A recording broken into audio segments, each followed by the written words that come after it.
lurking within dense star clusters, or wandering the dust lanes of the galaxy. Where they prey on stars or swallow planets whole. Our Milky Way may harbor millions of black holes, the ultra-dense remnants of dead stars. But now, in the universe far beyond our galaxy, there's evidence of something far more ominous. A breed of black holes that has reached incomprehensible size and destructive power. Just how large and violent and strange can they get?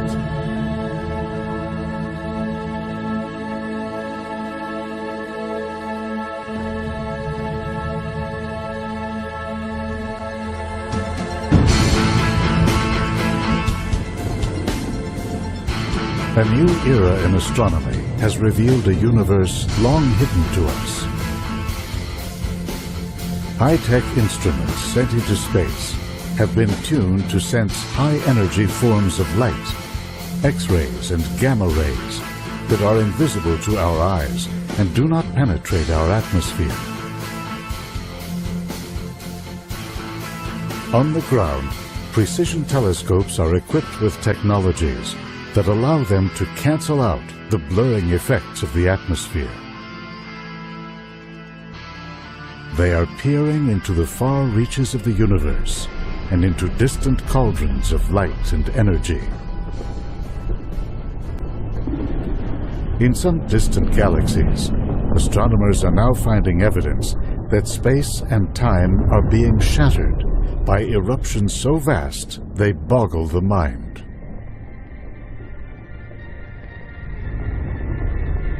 We are just beginning to understand the impact these outbursts have had on the universe, on the shapes of galaxies, the spread of elements that make up stars and planets,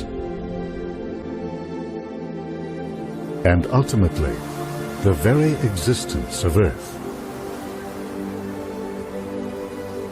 The discovery of what causes these eruptions has led to a new understanding of cosmic history.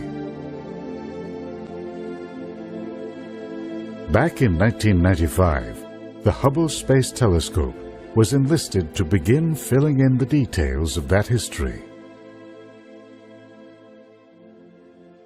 Astronomers selected tiny regions in the sky between the stars.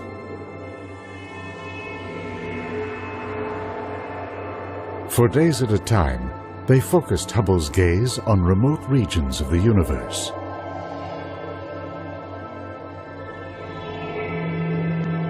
These Hubble Deep Field images offered incredibly clear views of the cosmos in its infancy. What drew astronomers' attention were the tiniest galaxies, covering only a few pixels on Hubble's detector. Most of them do not have the grand spiral or elliptical shapes of large galaxies we see close to us today. Instead, they are irregular, scrappy collections of stars. The Hubble Deep Field confirmed a long-standing idea that the universe must have evolved in a series of building blocks, with small galaxies gradually merging and assembling into larger ones. You can see evidence of this pattern by looking out into the universe. Many galaxies are gyrating around one another. Some are crashing together, others ripping each other apart.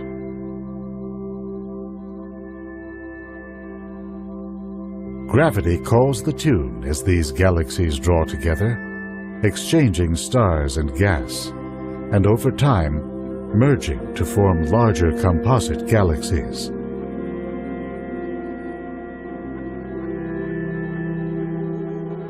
This came to be known as the hierarchical picture of cosmic history, in which the universe evolved from the ground up, with its structures growing larger and larger over time.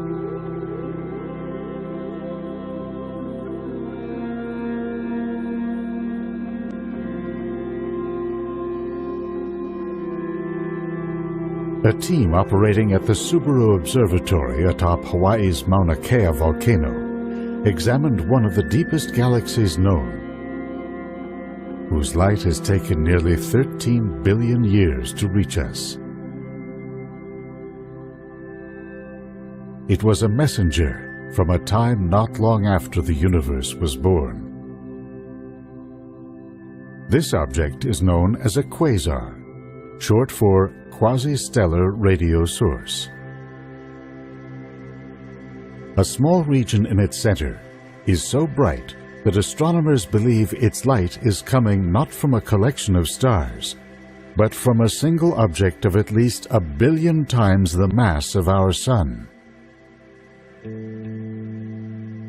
This beacon is generated by gas falling onto the object and heating up to extreme temperatures. The only thing known to generate this much power is a swirling cauldron where space suddenly turns dark as it merges into a giant black hole. For astronomers, the question was, how did this black hole get so big so early in the history of the universe?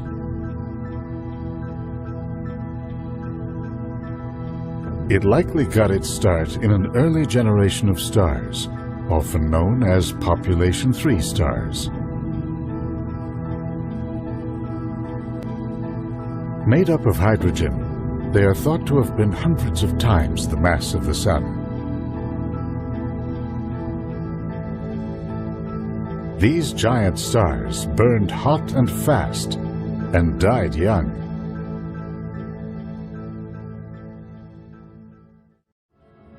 A star is like a cosmic pressure cooker. In its core, the crush of gravity produces such intense heat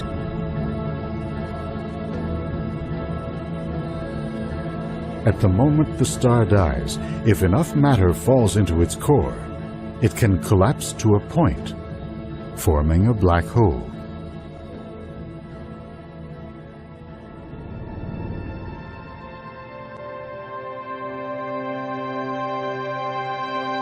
The first generations of stars and black holes burst onto the cosmic scene in a time of incredible turbulence.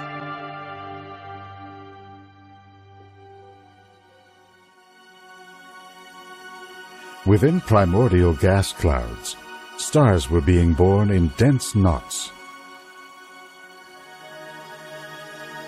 They gave rise to black holes that began to swallow more and more matter.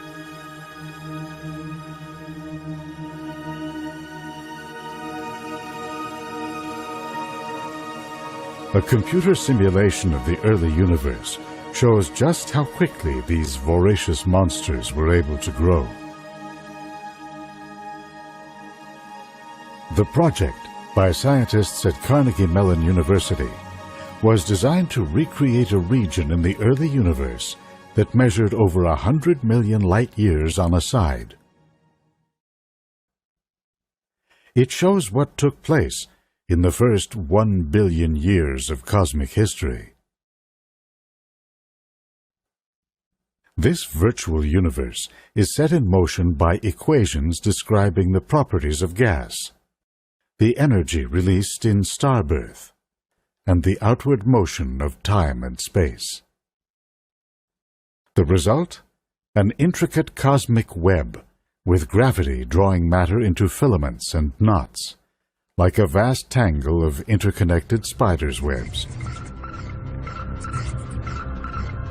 Inside the densest regions is where the largest galaxies and black holes grew.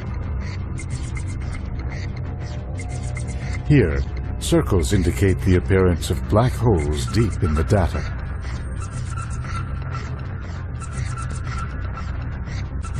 As they gain weight by eating up their surroundings, the circles grow larger, A few in the largest galaxies reach ultra-massive proportions, billions of times the mass of the Sun. These black holes were not just swallowing gas.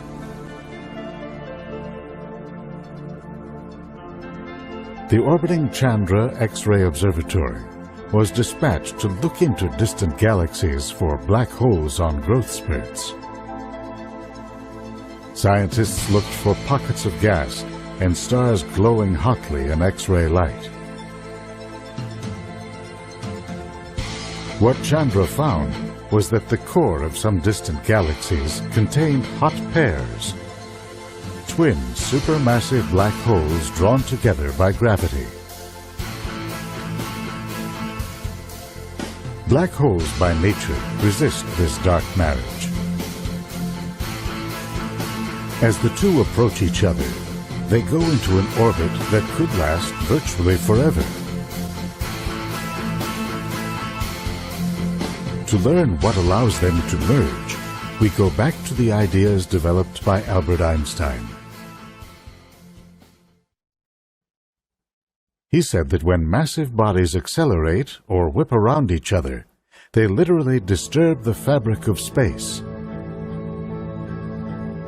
causing it to ripple like a disturbance on a pond.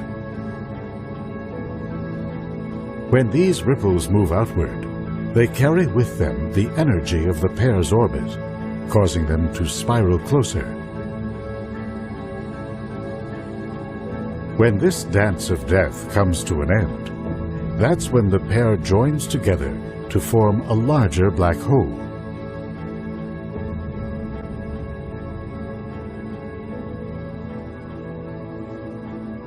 That moment may be approaching for a quasar called OJ-287 at 3.5 billion light-years away. Flare-ups in the surrounding region have led astrophysicists to conclude that another black hole is flying around it.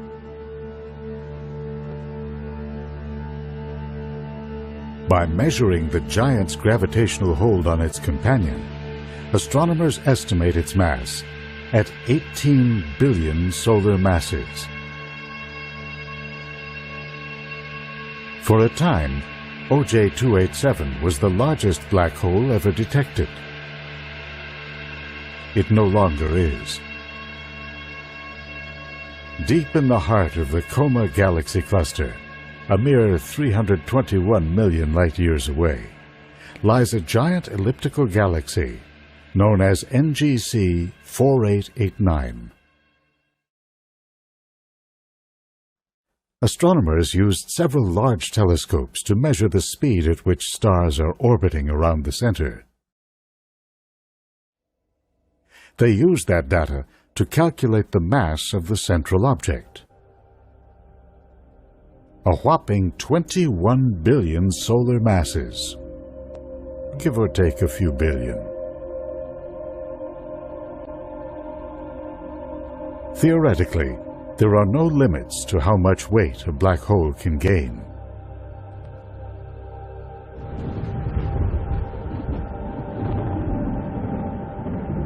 And yet, even the largest black holes and their host galaxies seem to obey limits. What holds them back has to do with the way clusters of galaxies evolve, a pattern long noted by scientists.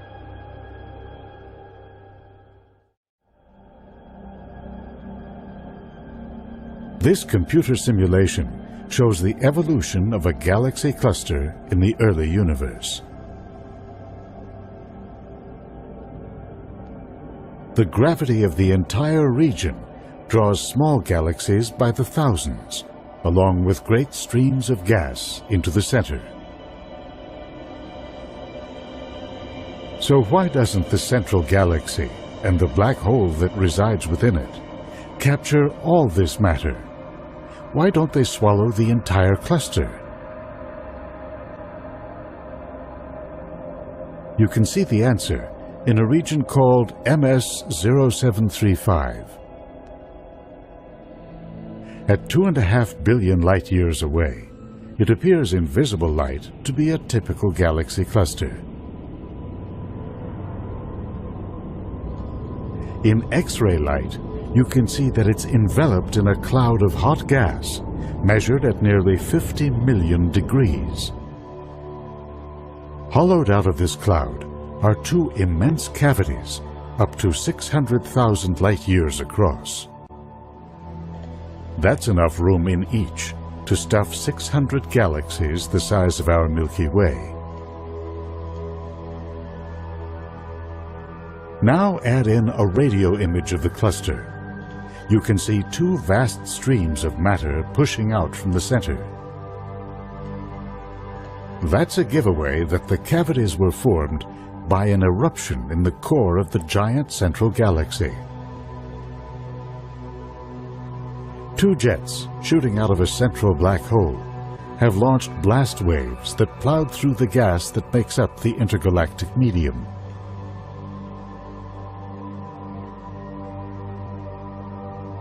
The energy it took to carve out these X-ray cavities is remarkable.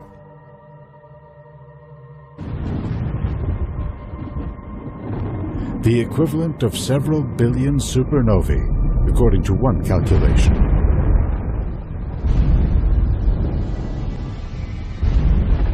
In fact, MS-0735 has been referred to as the largest single eruption recorded since the Big Bang. It was generated by a black hole that weighs in at around 10 billion solar masses.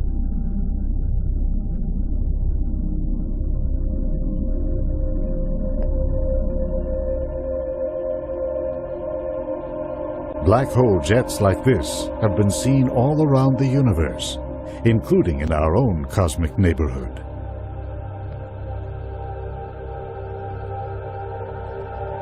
This is the famous M87 galaxy, at the center of the Virgo galaxy cluster, around 50 million light-years away. Astronomers have been intensively studying the black hole that lurks in its heart, and recently estimated its mass at 6.6 billion solar masses. It powers a pair of high-powered jets that are plowing through the galaxy. But how does a black hole, a creature famous for hiding in the dark, emit this much energy? Think of a black hole as the eye of a cosmic hurricane, kept rotating by all the stars, gas, and other black holes that fall into it. As this matter flows in, it forms a spinning donut-like feature called an accretion disk, which works like a dynamo. The spinning motion of the disk generates magnetic fields that twist around and channel some of the inflowing matter out into a pair of high-energy beams, or jets.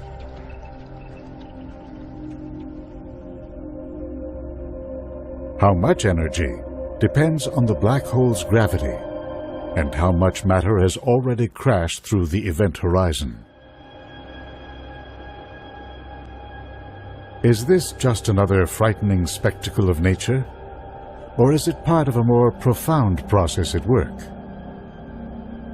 The largest black holes in the universe probably rose between 10 and 12 billion years ago, the age of the quasars.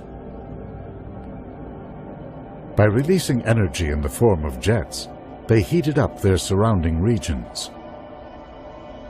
This prevented gas from collapsing into the central galaxy and allowed smaller galaxies on the periphery to form and grow. But the impact of the black holes did not stop there. This Chandra image of the Hydra A galaxy cluster shows the same immense hot cavities glowing in X-ray light, as well as a jet blasting out of its central galaxy. Gas along the edge of the jet was found to contain high levels of iron and other metals probably generated by supernova explosions in the center.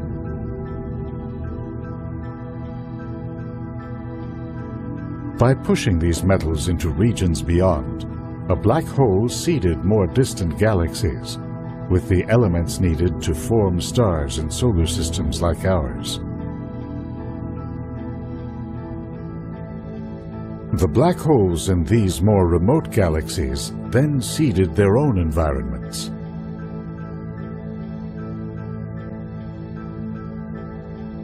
This is what might be happening in Centaurus A, also known as the Hamburger Galaxy.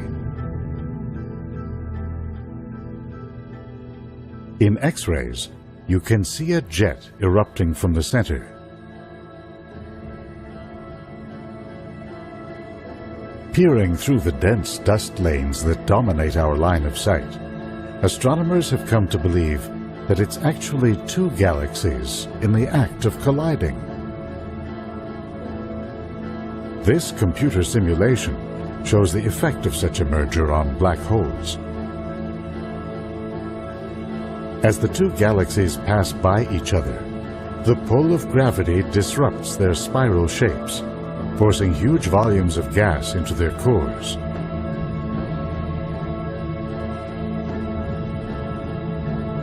As the black holes begin to feed, they emit blast waves that push much of the loose gas out beyond the boundaries of the new galaxy.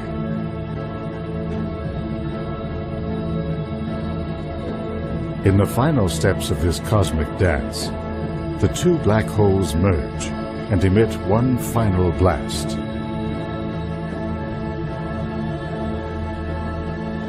To think that our Earth, our solar system, ourselves, are the beneficiaries of these faraway monsters. The largest black holes have played dual roles in a great cosmic struggle.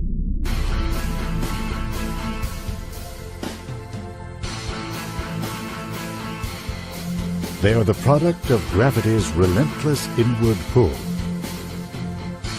the force that has drawn matter into galaxies, clusters, and the structures they form.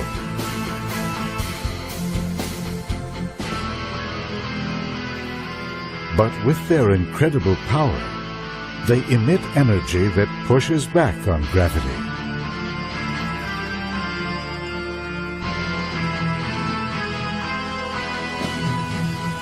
In so doing, these strange and powerful objects have become the master architects of space and time.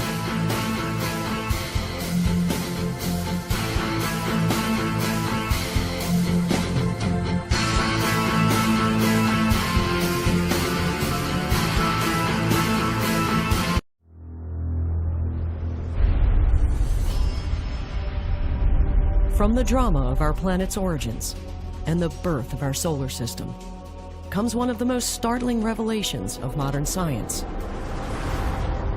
The solar system we see today, quiet, stable, was once a battlefield.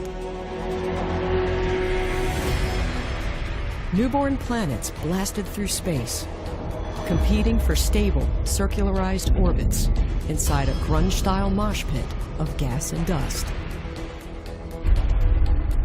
For those that find the right balance, the prize is survival. For the rest, world-shattering destruction. A new look at the chaos of creation and a frightening possibility in our distant future.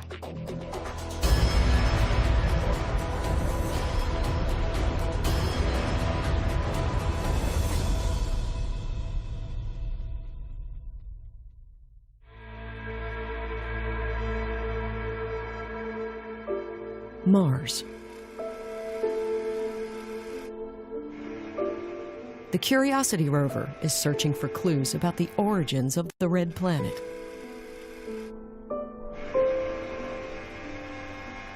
It confirms the presence of oxygen and nitrogen isotopes hidden in the rocks and soil. We use isotopes to try to figure out the history of planets, partly because they are immune to many of the changes, the chemical changes that occur when you have things like collisions and so forth. Isotopes, the relative abundances of these isotopes are like fingerprints. Curiosity confirms a unique mix of isotope fingerprints. The isotopes indicate that Mars formed elsewhere in the solar system and moved into our neighborhood.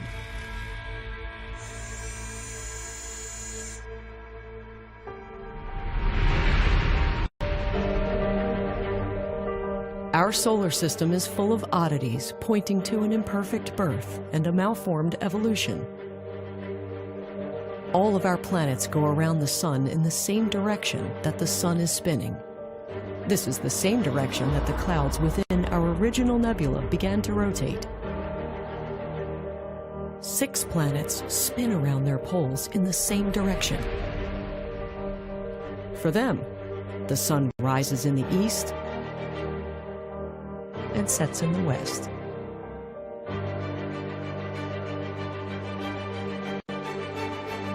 Yet 2 planets spin the opposite direction. For Venus and Uranus, the Sun rises in the west and sets in the east. Uranus not only has a retrograde spin, it rolls on its side like a bowling ball. At Neptune, the icy moon Triton orbits backwards, opposite from the direction of Neptune's spin. Do these planets spin backwards because they were rocked by titanic collisions in the past? So we see evidence in the architecture of the solar system for not only collisions like Earth's moon and the fact that Venus is rotating in the wrong direction and Uranus is on its side and so forth. All these things are attributed to collisions.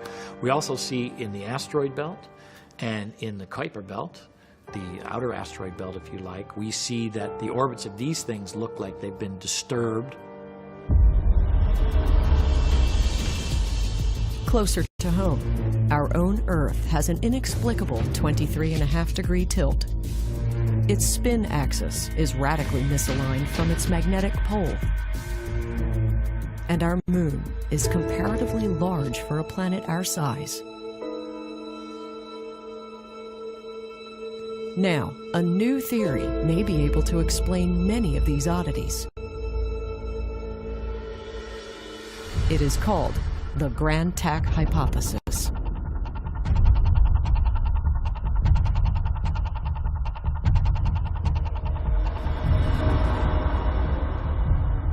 Four and a half to 5 billion years ago, a gas giant planet arose inside a primordial disk of gas and dust. Jupiter didn't just form where it is, but formed and then moved inward towards the Sun. As it spirals toward the Sun, Jupiter herds asteroids and rubble.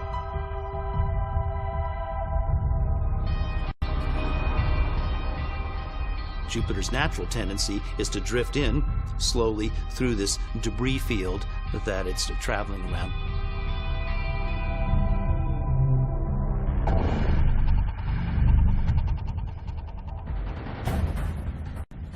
The inner solar system is also thick with gas and dust.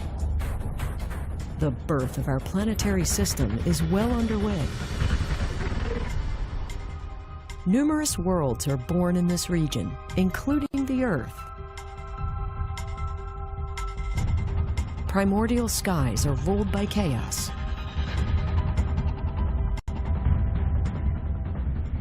Jupiter's approach destabilizes these planets. Their orbits decay into wildly swinging ellipses.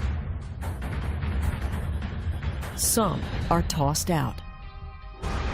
Others fall into the Sun. Their numbers are unknowable. These are ghost worlds from a bygone age.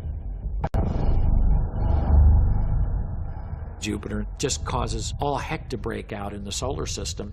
And all that debris in the outer solar system gets flung inward towards the inner solar system. And it was a busy time in the very early solar system, and things were colliding with each other all the time.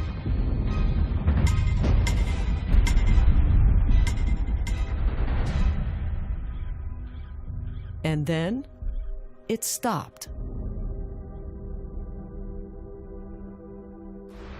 Jupiter's invasion of the inner solar system is mysteriously halted. The planet makes a turn, or, in sailors' parlance, a grand tack. Lurking behind Jupiter is a second gas giant, Saturn. So as Jupiter was migrating inward, Saturn was following it and growing. And as Saturn was growing, it came to have a size that it had a gravitational impact on Jupiter, which became more important than the gravitational interaction between the gaseous disk and Jupiter.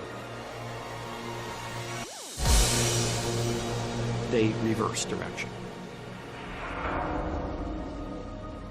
And in a sense, you can think of Saturn and Jupiter feeding off one another and moving back out.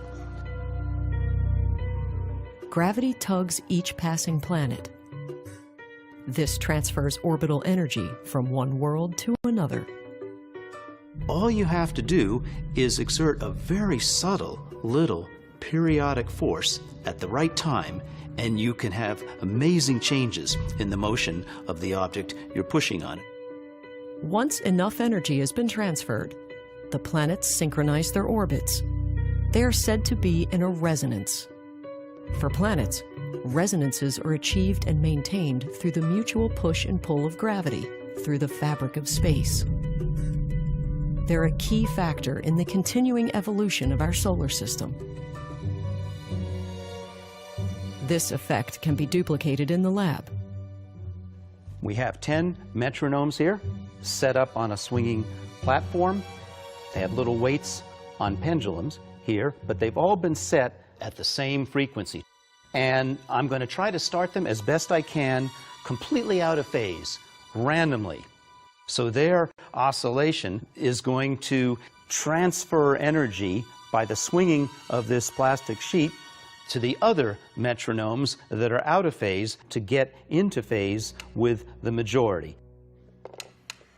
It's inevitable that there's going to be some majority group which starts out swinging more or less together, and they are eventually going to win out.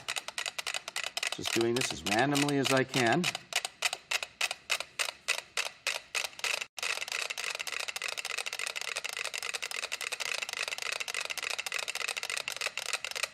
Aha, maybe in this corner I see 4 that are pretty closely synced. Yes, now it's more like 5, 6. Now you have one that's almost completely out of phase. So every time the majority hits a beat, it's going to give a little impulse, a little push to the platform, and that push is transferred to the metronome that's not in sync. Because the platform, you can actually see this platform vibrating back and forth in sync with the majority of these metronomes. Working on this one.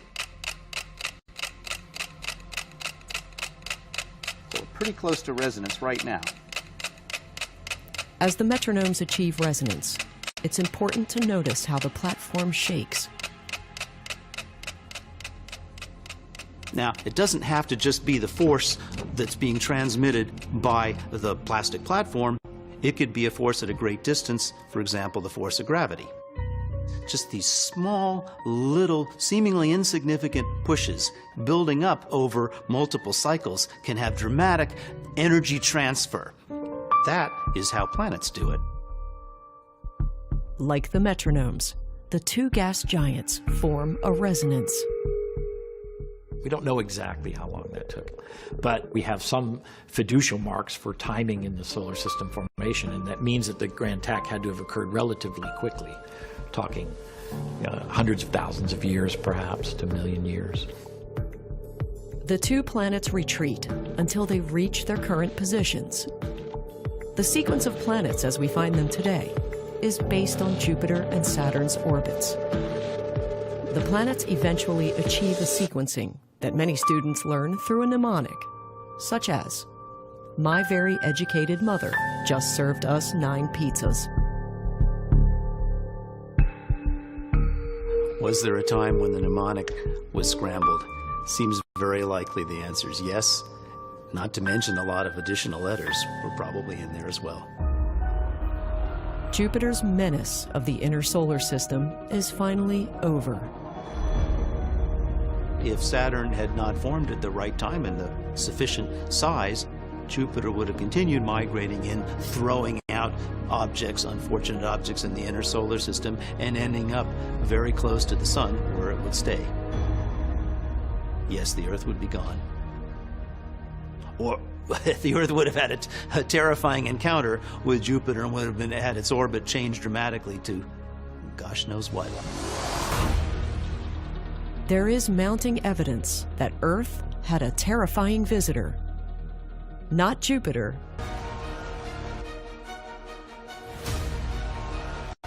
Theia was this planetary body that was roughly the size of Mars.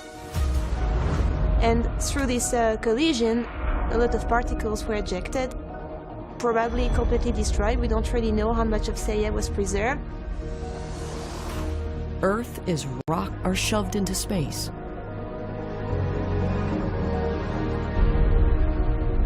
As a planetary body, Theia ceases to exist. Its remains are absorbed by the Earth and intermingled with the debris field. A new planetary body is formed, the Moon. Further evidence is found in rock samples from the Apollo moon landings. This is a sample from the Moon, if you can see it. This was collected by the Apollo 15 mission. Moon rocks contain isotopes identical to those found on Earth. When the Moon arose, it is first covered with a magma ocean. People imagine the lunar magma ocean to be like this magmatic chamber I am describing, but at the surface and covering a whole planet. I see it as this ocean, like the Pacific, but this has to be like completely magmatic, orange, and like probably like fluxing around and probably moving. Conditions in the lunar magma are as hellish as we can imagine. But a microscopic treasure forms in the magma: crystal zircons. These are the same gemstones used in jewelry. But the zircons in the Apollo moon rocks yield a different treasure. So those zircon are very important because we know they crystallize in this lunar magma ocean. We know roughly when they crystallize in the lunar magma ocean. So they are one of these old pieces of the moon that we are looking for, one of these old pieces that we can use to date the origin of the moon. Zircons not only give the age of the moon, they set a specific date for the collision. The age of the moon is 4.51 billion years old. 4.51 billion years ago, Theia becomes part of Earth and forms the moon. But the story is not over. Space probes measure the moon slipping 3.8 centimeters further away each year. One day, the moon will break free. When that day comes, there will be no more tides, no more romantic moonlit nights. Could planetary orbits be inherently unstable? Could the chaos of planetary migration return?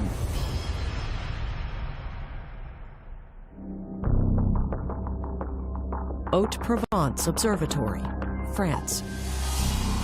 It's here that a discovery from a faraway star gives one of the biggest revelations about our own solar system. The story begins when Swiss astronomers Didier Queloz and Michel Mayor noticed something unusual about a star 50 light-years away in the constellation of Pegasus. Everything about this star is ordinary, a main-sequence mid-life yellow dwarf, just like our Sun, but with one strange difference. The star at Pegasus 51 is rocking back and forth. It's a weird anomaly astronomers have never seen before. They check their instruments. Everything is working, including their new spectrograph, a device that splits the starlight from Pegasus into rainbow colors. Hidden inside the colors are patterns of lines. By tracking the day-to-day movement of these lines, astronomers make a startling discovery. Pegasus 51 has a planet. But no one has ever seen a world like this. It's half the mass of Jupiter, yet it's extremely close to its star. 9 times closer than Mercury is to the Sun. The planet at 51 Pegasus must be inside the corona, broiling in temperatures over 1,000,000 degrees Fahrenheit. Soon, another planet is found around another star, and then another,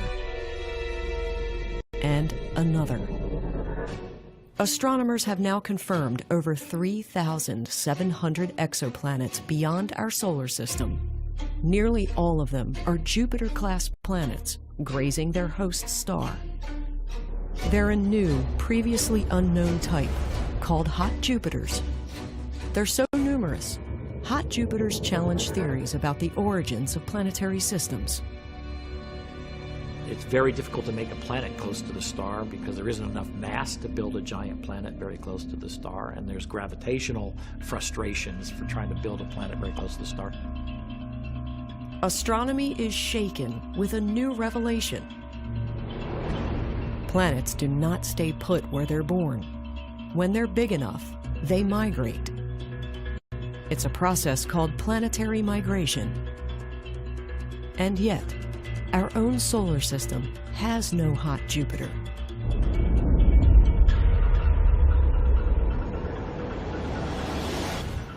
Astronomers realize the Jupiter in our solar system was once on the move as well, but its migration was halted by a resonance with Saturn. Pegasus 51 shows where a planet lands when its migration is not blocked. The strongest evidence for the Grand Tack hypothesis comes not from our solar system, but from exoworlds charted around other stars. Planetary migration is a universal concept. We see it, evidence of it, out there in extrasolar planets, other solar systems.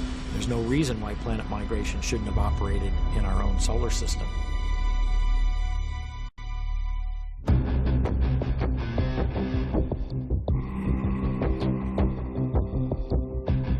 The New Horizons probe finds evidence for roving planets within our solar system. While charting ancient craters on Pluto and on the surfaces of its moons, the science team discovered many craters are the same age. This suggests that they were formed by a single event. Even way out here, tiny Pluto was smashed by a wandering planet. The Pluto catastrophe may be related to other planetary migrations in the outer solar system.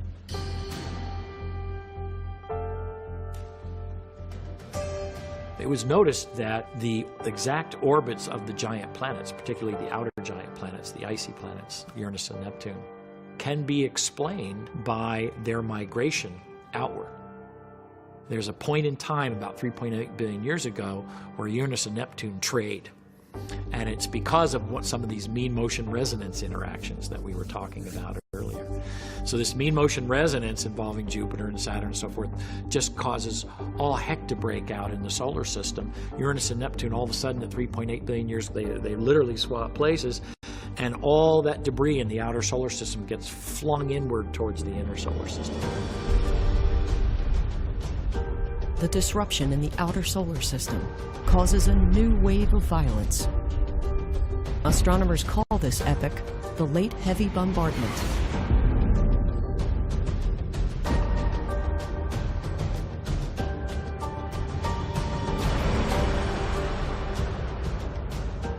Much of the cratering we see on our moon today is from this period.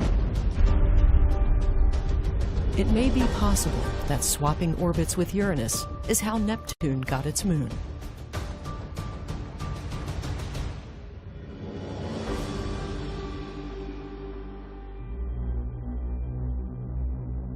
Today, the epoch of planetary migration appears to be over.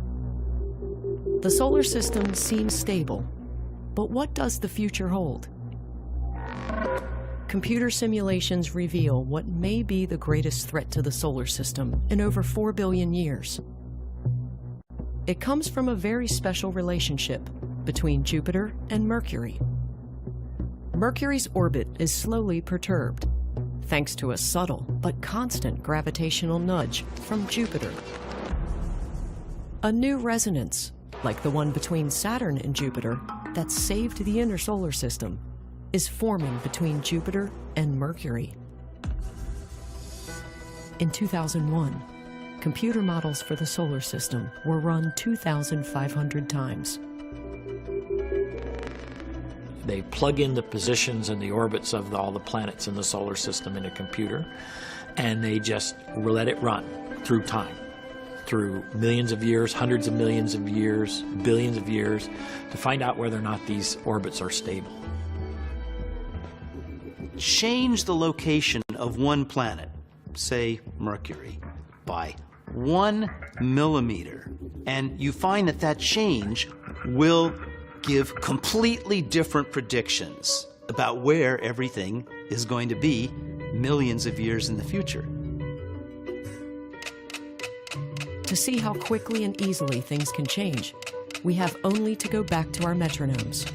All I have to do is stop this platform from moving so that it cannot swing freely. Now, there's no way for the metronomes to influence each other. They're good metronomes, but they're not perfect. They can't be going at exactly the same frequency in the same phase, and they're just going to fall apart because they have no way of forcing the others to go to resonance. The same applies to planets. Any small change can disrupt their harmony or restore it. Now that the platform is free to swing again, it can again transfer energy and sync them up just like we saw the first time. Scientists want to understand the consequences of a destabilized planet Mercury. In one case, Mercury leaves the solar system. The loss of its gravitational pull disrupts the balance of both Venus and the Earth. Earth and Venus swap orbits. The superheated atmosphere of Venus cools. Massive rains pour onto the face of the desert planet. Oceans arise. The land cools. And the air thins. Even the remains of an ancient visitor begin to cool off. Venus becomes like Earth. But the reverse happens to the Earth. As Earth settles into Venus's orbit, temperatures rise. The air becomes unbreathable. Glaciers melt. Oceans boil. The sun looms larger in the sky, only to be obscured by a thickening cloud cover. Suffering will be great, but brief. The entire 4 billion year pageant of life is cooked in a matter of days. Complete and utter destruction and elimination of all life on Earth. I'm not just talking about higher life, I'm not just talking about civilization, but everything, a sterilization of the planet, is something that I would want to think about a bit. Sterilized, uninhabitable, and quiet. just as Theia did 4 billion years ago. The question is, could it happen today?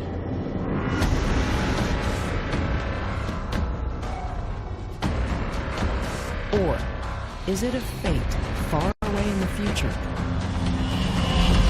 At a time when mankind itself is but a distant memory.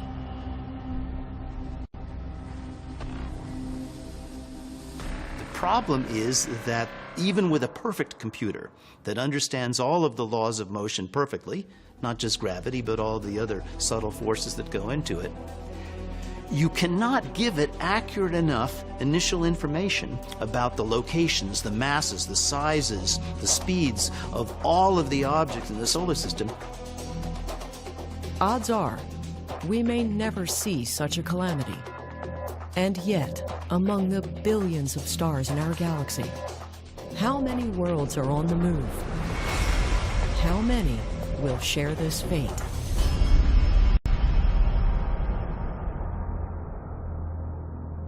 By on this busy, crowded planet. As life changes and evolves from second to second. At the same time, the arc of the human lifespan is getting longer. 67 years is the global average, up from just 20 years in the Stone Age.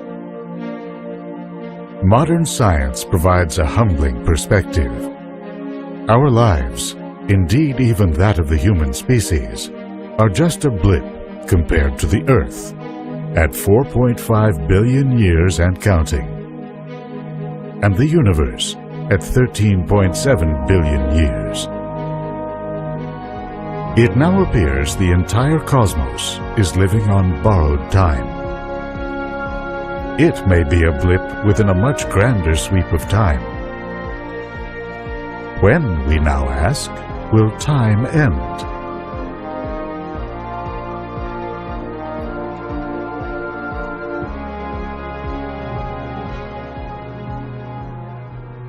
Our lives are governed by cycles of waking and sleeping, the seasons,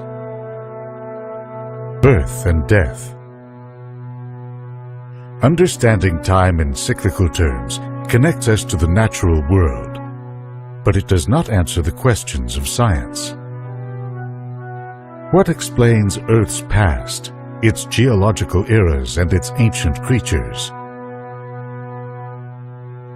And where did our world come from? How and when will it end? In the revolutions spawned by Copernicus and Darwin, we began to see time as an arrow in a universe that's always changing. The 19th century physicist Ludwig Boltzmann found a law he believed governed the flight of time's arrow. Entropy, based on the second law of thermodynamics, holds that states of disorder tend to increase. From neat, orderly starting points, the elements, living things, the Earth, the Sun, the galaxy, are all headed eventually to states of high entropy or disorder.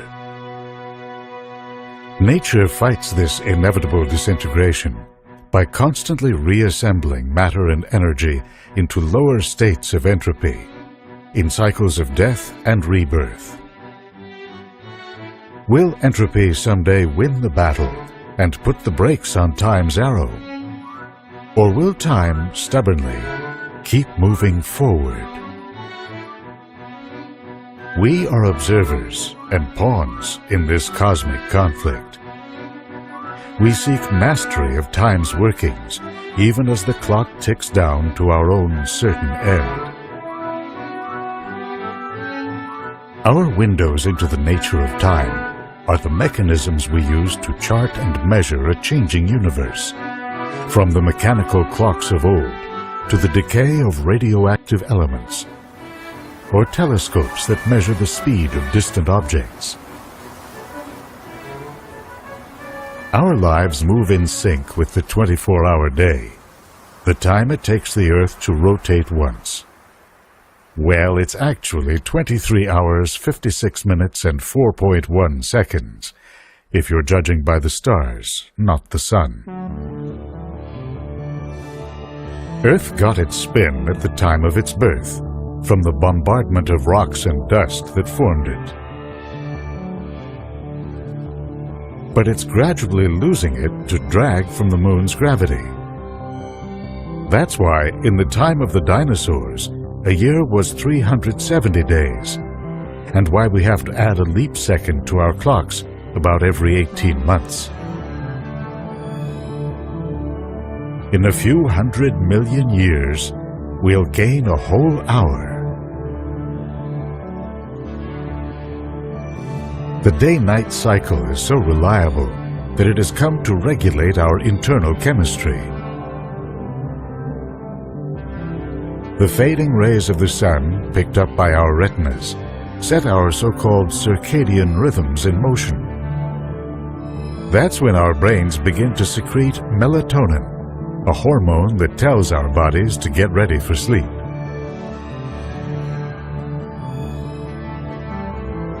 Finally, in the light of morning, the flow of melatonin stops. Our blood pressure spikes, body temperature and heart rate rise as we move out into the world. Our days and our lives are short in cosmic terms. But with our minds, we have learned to follow time's trail out to longer and longer intervals. We know from precise measurements that the Earth goes around the Sun every 365.256366 days. Much of the solar energy that hits our planet is reflected back to space or absorbed by dust and clouds. The rest sets our planet in motion. You can see it in the annual melting and refreezing of ice at the poles, in the ebb and flow of heat in the tropical oceans, or seasonal cycles of chlorophyll production in plants on land and at sea. These cycles are embedded in still longer Earth cycles. Ocean currents, for example, are thought to make complete cycles ranging from 4 to around 16 centuries. Moving out in time, as the Earth rotates on its axis, it makes a series of interlocking wobbles called Milankovitch cycles. They have been blamed for the onset of ice ages about every 100,000 years. Then there's the carbon cycle. Plants capture it from the air or the sea. It finds its way into soils or ocean sediments as plants decay or as waste passes out of the food chain. It can take a volcanic explosion or a dramatic lowering of sea levels to release this carbon back into the air, often after millions of years. The processes that shape a planet like ours play only the smallest of roles in the evolution of the universe. So to glimpse time's broader arcs, we must look to cycles that govern the larger cosmos.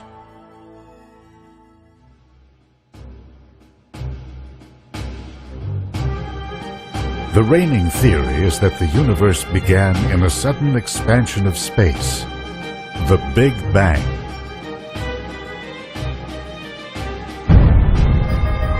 With entropy uniformly low, this was the time of the tiny. Subatomic particles like quarks and leptons stirred into a hot soup. They combined into atoms, setting in motion the primordial era. The universe cooled as it ballooned, growing dim and falling into what's known as the cosmic dark ages. After several 100 million years, larger clumps of matter had drawn together. These isolated pockets of gas became dense enough to heat up and ignite. So began the era of stars. In this glorious age, the universe seeded the rich cosmic landscapes we see in our telescopes. Trillions upon trillions of stars lit up galaxies all across the cosmos. The arc of this era is defined by the life cycles of stars, which vary according to their sizes. Stars shine because gravity crushes matter into their cores. The energy released pushes outward and balances the inward force of gravity. This battle between energy and gravity is raging in stars all around the universe.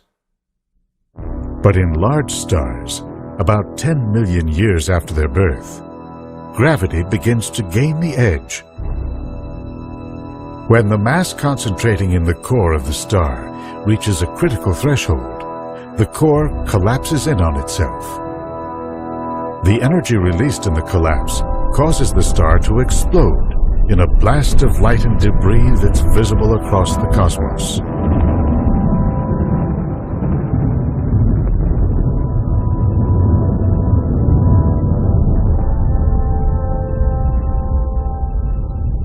In the wake of this supernova, shock waves can cause nearby clouds of dust and gas to collapse and ignite to form generations of smaller stars like our Sun.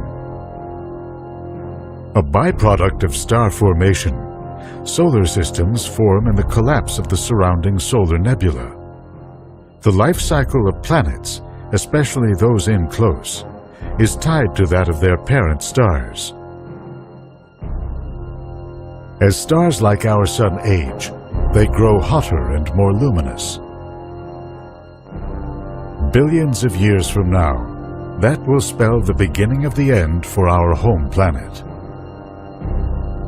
As raging solar winds begin to blast away at our atmosphere, surface water will gradually disappear, rendering Earth uninhabitable.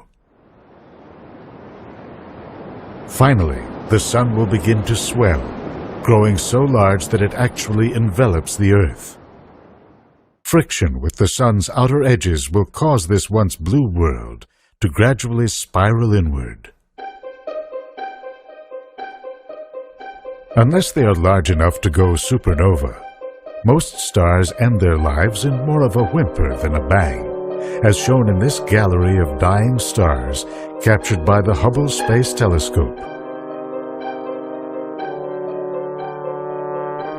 In time, solar winds push their outer layers so far out, they blossom in spectacular displays. That's just what happened about 12,000 years ago to the star that spawned the famed Helix Nebula. On the inside, spokes of denser gas stubbornly resist the star's relentless winds. The star itself is now a dim, cooling remnant called a white dwarf. It's the size of Earth, but about 200,000 times more dense. This is likely what's in store for our Sun. A distant civilization may scan it for planets, but by then they won't see Earth. This battle between energy and gravity repeats in every corner of a galaxy like ours, with gravity drawing gas clouds into stars, and stars burning themselves out on a variety of timescales. In time, though, as the mass of the galaxy collects in successive generations of small stars, it will grow dimmer and dimmer. Some galaxies will see a temporary rebirth if their mass gets stirred up and combined with another. That's what's destined to happen to our Milky Way. At just about the time our Sun begins to swallow our planet, any remaining Earthlings will see the stars of the Andromeda Galaxy looming above the plane of our Milky Way. As shown in this simulation, the two are likely to tear each other apart. If it's a direct hit, the stars in both galaxies will gradually join together in a gigantic galactic puffball known as an elliptical galaxy.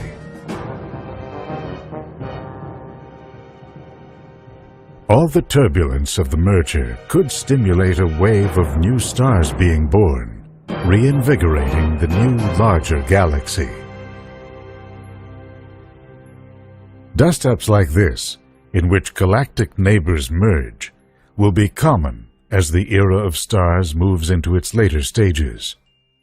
But a wholesale thinning out of the universe is inevitable in filaments of galaxies.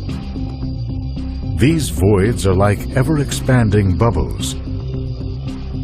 Where the bubble walls touch, you can see filaments of galaxies. As the bubbles grow, the filaments will stretch and break. The distance between galaxies will widen at a faster and faster pace.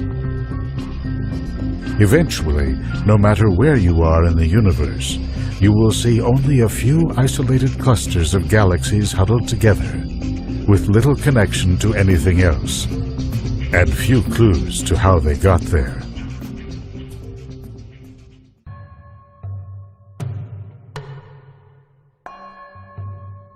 At more distant reaches of time, tens of billions of years from now, the sky will grow darker and darker as everything recedes away from everything else. A good place to be in those long twilight years of the stellar era is a place where gravity and energy have forged an extended truce. Perhaps a place like this. Not much larger than our planet Jupiter, a red dwarf is one of the smallest and dimmest stars in our universe. They have been shown to harbor planets close enough that their dim rays can sustain liquid water and life. Brown dwarfs and red dwarfs form the vast majority of stars in our galaxy. In fact, combined, their mass exceeds that of all the large stars. Because they burn so slowly, they'll be the final beacons of the majestic age of stars, an era that will extend out to 100 trillion years. Even as their host galaxies grow dim, another process will begin to transform these small outposts. Over time, chance encounters between objects will perturb their orbits, sending some toward the center of the galaxy and others out into the void. In this way, galaxies may gradually evaporate, with ever denser concentrations of matter accumulating in their cores. As that happens, the universe begins to take on a new character. Welcome to the degenerate era, in which the universe is populated by red and white dwarf stars steadily cooling, and by the charred remains of supernova explosions, neutron stars. Even though these dead stars have used up their nuclear fuels, they continue to produce small amounts of energy. They scoop up and annihilate dark matter particles that manage to stray into their grasp. Here is where cosmic evolution slows to a crawl. It's expected that protons, the building blocks of all atoms, will slowly degrade, turning into subatomic particles that then decay into photons. All the protons in existence date back to the early moments of the universe. Their eventual decay will mark the end of the degenerate era. Around a billion years after the Big Bang. That's a 1 followed by 40 zeros. Our picture of what happens after that depends on what we learn in the coming years beneath the border of France and Switzerland, in one of the largest physics experiments ever undertaken. 100 meters underground, the Large Hadron Collider was built to accelerate particles in opposite directions through a giant ring 27 kilometers around. When they reach nearly the speed of light, scientists will bring them into ferocious collisions. One goal: to define the final time horizons of our universe, as well as the final moments of its most persistent objects. Black holes, ranging from millions to tens of billions of times the mass of our Sun, occupy the centers of large galaxies today. As those galaxies age, over trillions of years of time, much of their mass will spiral toward the center and into the jaws of ever more ravenous black holes. Conceivably, these black holes could end up weighing as much as a galaxy. But when they finally stop growing, will they too be subject to the ravages of time? According to the physicist Stephen Hawking, the answer is yes. He proposed a theoretical process of decay that scientists are hoping to test in high-energy particle collisions at the Large Hadron Collider. The idea is that throughout our universe, particles of opposite charge constantly well up in the vacuum of space. They normally destroy each other. But when this happens at the event horizon of a black hole, one particle can be pulled in while the other escapes. That has the effect of slowly siphoning energy and mass from the hole. If this is true, then even black holes are eventually doomed. But finding out for sure is not easy.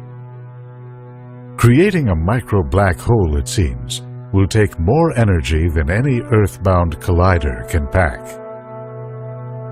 That is, unless there's more to nature and to gravity than we've thought. The key lies in whether the universe we know is part of a more complex cosmic reality beyond the three spatial dimensions, plus time, that we experience in our everyday lives. We may be like an insect living on the two-dimensional surface of a pond, unaware of the deep and complex reality below it. It may be possible that an unseen extra dimension could intersect our world on an extremely tiny scale. According to some scientists, when particles collide at very high energies, the additional gravity needed to create a micro-black hole could come from the extra dimension. They'll know a black hole is there when they see the shower of particles predicted by Hawking's theory. Its presence will open a brief window to a deeper cosmic reality, while shedding light on the ultimate future of our universe. Based on Hawking's theory, a black hole observed today will take its last gasp when the clock strikes 10 to the 100th years from now, a number known as a googol. That's the end of the universe as we know it. But look beyond that to say 10 to the googol, a googolplex years. If you wrote all the zeros in that number in tiny one-point font, it would stretch beyond the observable universe. Will the great arrow of time have come to rest by then? Not if modern theories are correct. They hold that our universe is part of a much larger cosmic cycle of birth and death, with whole new universes coming into being in the space beyond our own. The time horizons of our universe may well be a blip in this grander scheme of things. Back to Earth now. We are products of the great era of stars and witnesses to its great spectacles of gravity and energy. No doubt there are other beings somewhere out there who are attempting to comprehend the universe. They too may invent the idea of time and develop their own theories on where it's all leading.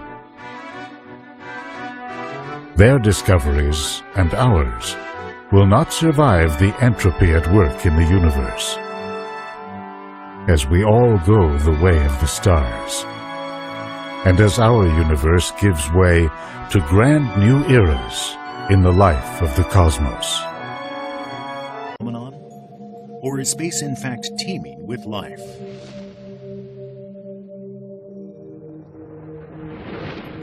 For answers, scientists are placing great hopes on one of the moons of a planet far, far away.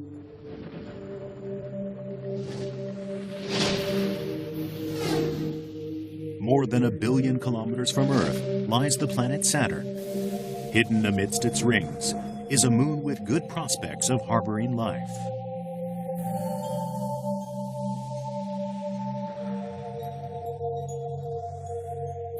Here's a backlit view of Saturn. Beyond its familiar set of rings is an outer ring that is thinner and fainter. The E-ring, discovered in 1967. The bluish-white E-ring includes one extremely significant body circling Saturn.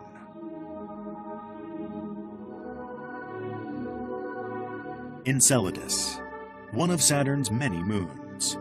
Diameter, 500 kilometers. Its bright white color comes from ice. Enceladus appears to be covered in it.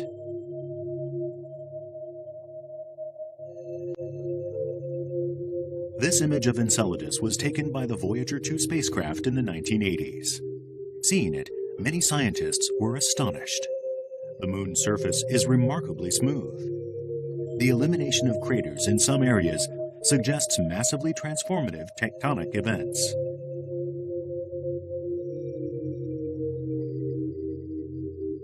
Could it be that whatever is happening on Enceladus has something to do with the E-ring? As we shall see, the very human desire to solve this riddle leads us to place great hopes on the existence of extraterrestrial life. And liftoff of the Cassini spacecraft on a billion-mile trek to Saturn. The Cassini Saturn probe left Earth in 1997.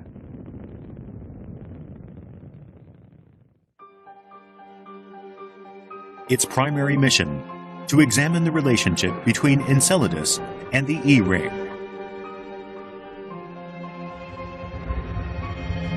Cassini's voyage to Saturn took 7 years. It reached the planet's vicinity in 2004. A quarter century after the Voyager mission, the mysteries of Enceladus are finally being addressed. In the western American state of Colorado is located the Cassini Imaging Laboratory. Here is where the imaging data collected by the Cassini probe are analyzed. The leader of the imaging team is Carolyn Porco. She says that starting with Cassini's very first image as it approached Enceladus, she was filled with astonishment. This was it. Enceladus appears darkly in this backlit image. Some might think the image anticlimactic, but Porco deliberately chose this backlit mode. Some suggestions were that there might actually be geysers. There might be little volcanic kind of geysers coming off the surface of Enceladus, spewing tiny ice particles into orbit around Saturn and forming the E-ring. We, in fact, had planned our sequences of images to include observations where we're looking in the direction of the sun, so that if there was a plume of very tiny particles, we would be able to see it. Here's an example of backlighting using a humidifier. We create a fine mist, normally invisible. But if we then shine a light on it from behind, the mist becomes clearly visible. This backlit effect was precisely what Porco had intended.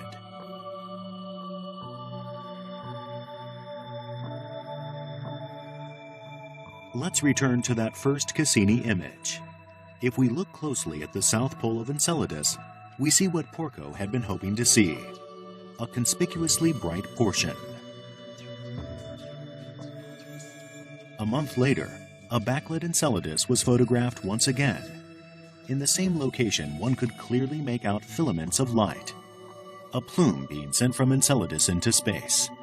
Analysis of the images revealed that this plume extended more than 100 kilometers. What really, I think, made everybody just stand back in awe was the magnitude of this phenomenon. July 14th, Cassini began a major phase of research. Reducing altitude to 168 kilometers, it made detailed observations of the terrain near the south pole of Enceladus.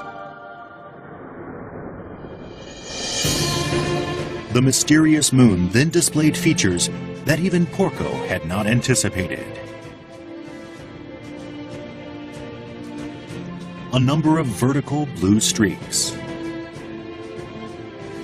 No craters at all, just this series of parallel fractures stretching for 130 kilometers. The anticipated volcanic topography was not present, but it was equally clear that the area had seen robust geological change. It looks totally different, unique. Not only did the imaging team get this incredible look at this region that no one had ever really seen before, which is the south pole of Enceladus, and not only did we find that it was geologically unique, it was characterized by this set of fractures and was crater-free, very bright.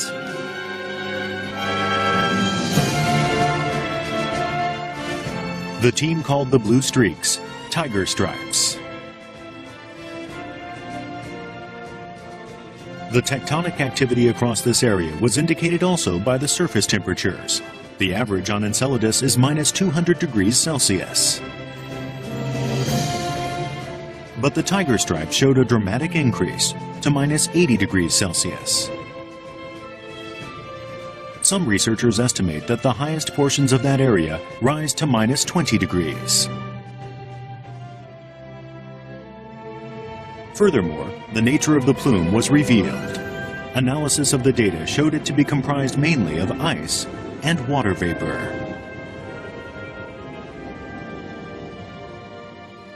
Conclusive images were also recorded. Clearly, what had looked like perhaps a single flare actually incorporated more than a dozen individual jets or geysers. Moreover, the jets were issuing along the tiger stripe fractures.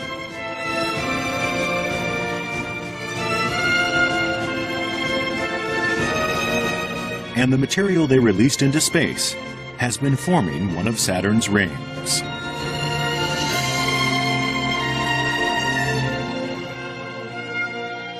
The bluish-white E-ring is thus a band of ice chunks formed by high-volume eruptions of ice from Enceladus. I keep calling it the Enceladus Interplanetary Geyser Park. You know, that would be a great place. That would be one of the sightseeing, top 10 sightseeing locales in the solar system. If we could actually land on the tiger stripes, we would be able to see their jets ejecting ice and vapor from the ice fissures at fearsome speed, some 100 meters per second. Rising as high as 100 kilometers, they would present a thrilling spectacle. And many scientists have begun to believe that Enceladus must harbor life. Why do they think so?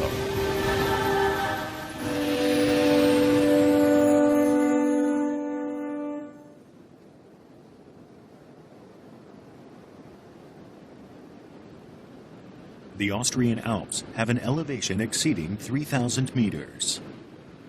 Near their summits lie glaciers. One scientist thinks that this area bears a striking resemblance to the tiger stripes of Enceladus.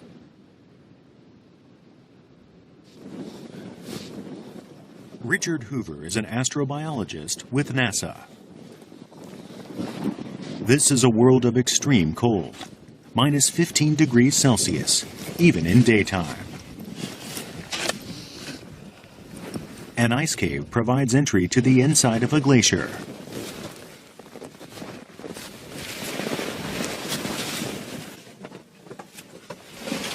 Sunlight cannot reach into the ice cave. This is a world of darkness, like Enceladus, which exists so far from its sun.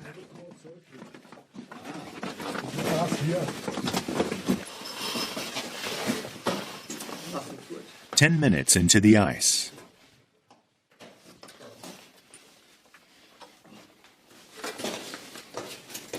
A huge space opens up.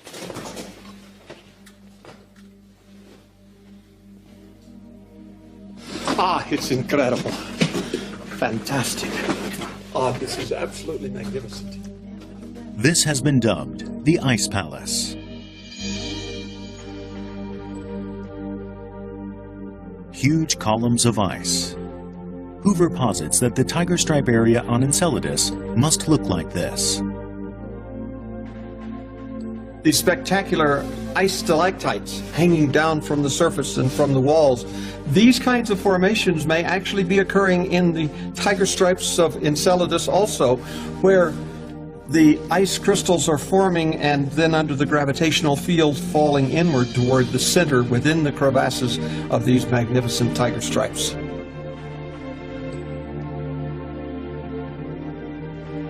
One sees no plants here, no animals, merely a world of extreme cold, a world of ice. It might appear that no life could exist in such an environment.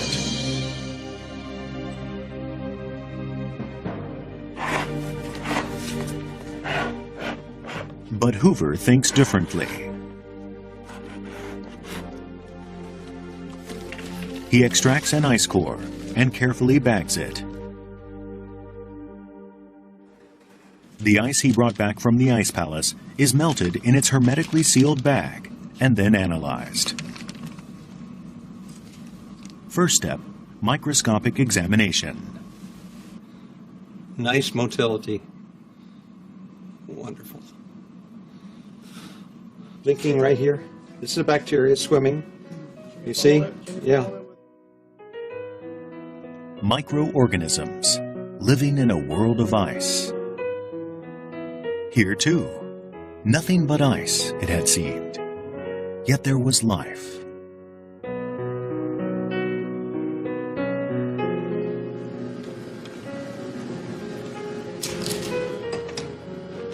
In his lab, Hoover preserved samples of ice collected from around the world, including the South Pole and Iceland.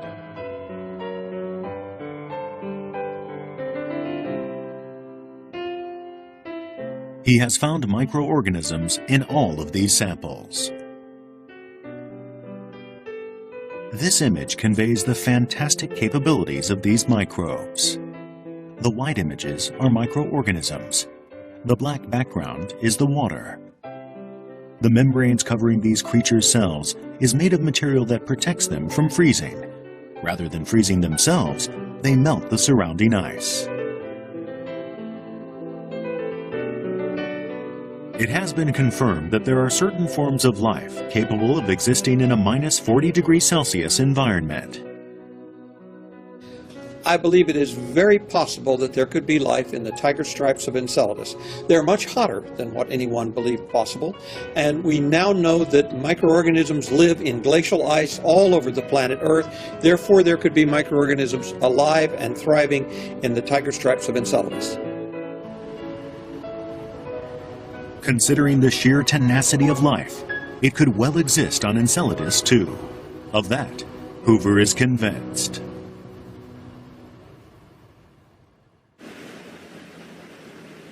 Carolyn Porco, leader of the Cassini Imaging Central Laboratory.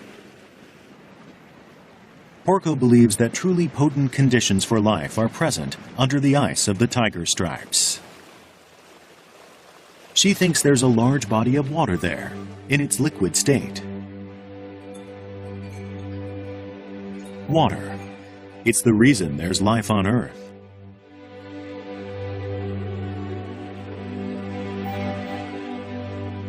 Across our globe, all sorts of life forms use water in all sorts of ways. Porco is convinced a huge amount of water lies under the tiger stripes.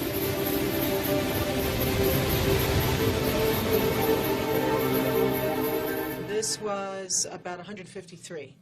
So Her conviction originated during analysis of the Cassini images, when she noticed something distinctive about the jets. And that's why it's clear here. You could see the extent of it, how big it is. What we're seeing in these images of the jets, those are tiny ice particles, and we see so much of the solids compared to the vapor that is detected by the other instruments that the most plausible way to get that is from saying that the material starts out as a liquid and the liquid droplets eventually freeze and become the particles that we see. Measurements show the diameter of the particles to be less than 1/100th of a millimeter. If these geysers were shooting out only broken up bits of surface ice, it is difficult to explain how so many particles could become so small. But if it was water that was gushing up, freezing after the spray had become droplets, then that would explain the large quantity of ice particles. But Saturn, around which Enceladus revolves, is 1.4 billion kilometers from the Sun. That's 10 times farther away than Earth. That's why the surface temperature of Enceladus averages minus 200 degrees Celsius. Any water on it would freeze, becoming ice.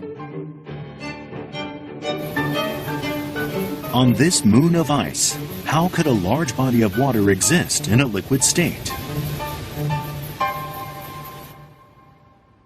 NASA's Jet Propulsion Laboratory, JPL, is located in the suburbs of Los Angeles. Inside is the control room for the Cassini space probe. Today they are again instructing the probe, 1 billion kilometers away near Saturn. Recently, Cassini has uncovered facts supporting the theory that liquid water is present on Enceladus. In October of 2008, Cassini drew very close to Enceladus on a low-altitude flyby. It was able to pass through the jets and to analyze their constituent matter minutely.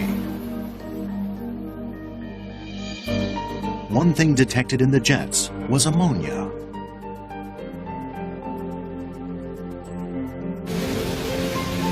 If ammonia is dissolved in water, it permits the water to maintain its liquid state, even in temperatures as low as minus 97 degrees Celsius. In other words, it functions like antifreeze. But there is another factor melting the ice on this frigid moon.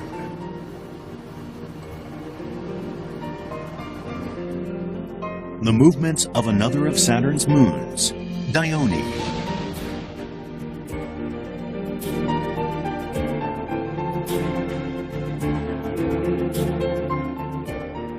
Enceladus revolves around Saturn on an orbit in between Saturn and Dione. Enceladus completes one orbit every 33 hours. It takes Dione exactly twice as long, 66 hours, to complete its own circuit. As a result, once every 66 hours, Saturn, Enceladus, and Dione are all lined up. Subjected to the gravitational pulls of both these bodies, the spherical shape of Enceladus is distorted into an ellipsoid. Then, as the alignment breaks up, Enceladus reverts to a sphere.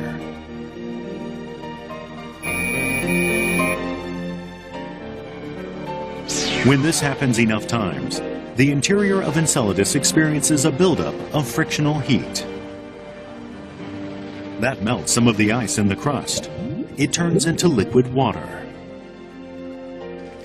The hypothesis is that then, as the surrounding ice fractures, the water gushes out in jets. Maybe a body of liquid under the surface of Enceladus. So the jets are an indication to us, actually, that we have on Enceladus a place where life might have gotten started. An ocean under the ice of Enceladus, nurturing diverse forms of life. That's the vision of another scientist as well. Yasuhito Sekine is a scientist at the University of Tokyo. He believes that the warm environment of this ocean under the ice serves as a cradle of life. エンケルダスが土星からの重力の影響を受けて歪むわけです。で、その歪んだのがですね、氷の近くだけじゃなくて海の下の岩盤までおそらく歪んでて、そこで歪むことによって熱が発生すると。 Such gravitational distortions have huge consequences. Sekine believes that not just the icy crust, but the underlying rock is affected as well, producing frictional heat.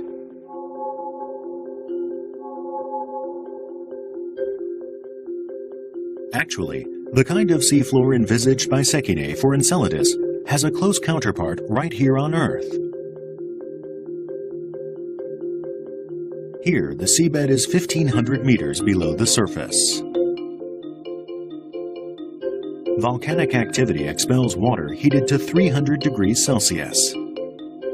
These are called hydrothermal vents. Here, in a world of darkness beyond the reach of the sun's rays, hydrothermal energy nourishes a variety of life forms. Sekine hypothesizes that Enceladus too has an environment like this, one that gives rise to a distinct ecosystem.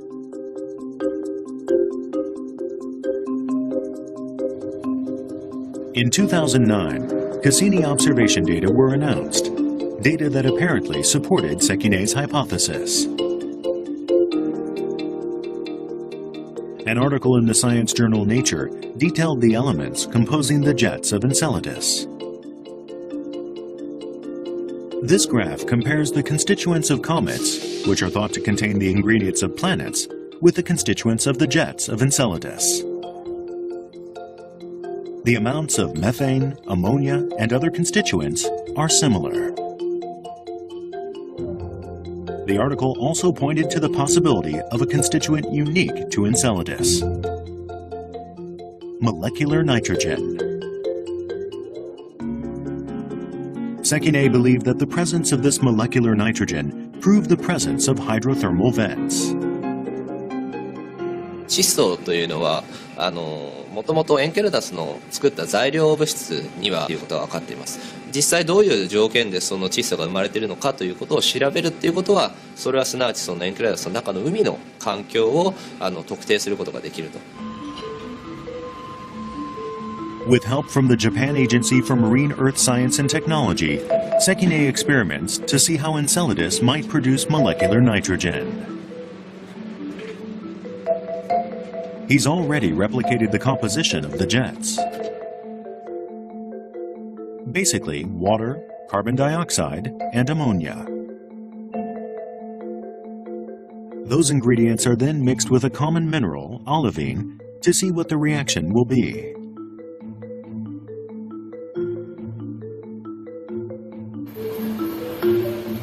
The ocean in Enceladus is thought to be several kilometers deep, creating tremendous water pressure. That high-pressure environment is approximated here by using a special device to apply 300 atmospheres of pressure to the mixture. The temperature is 300 degrees Celsius, about the same as Earth's hydrothermal vents. Will molecular nitrogen be produced?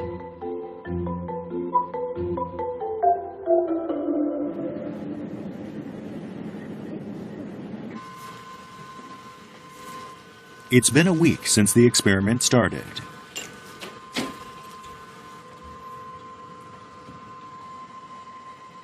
What has happened to the material subjected to this high-temperature, high-pressure environment? finally, the component analysis. 先生、どのぐらいで結果出る？もうものの数分ですね。出てきましたね。ほぼ窒素間違いないですね。Molecular nitrogen, the same component found by Cassini. ちょっと嬉しそうですけど、どうですか今？そうですね。これ今ちょうど見えてるピークっていうのが、まさに我々が目指してた窒素 N2 のピークになります。この結果を踏まえて考えると、エンケレダスの中の海の中にも数百度、数百気圧ですという非常に高圧高の環境が実際あるんだということを多分示しているんだと思います。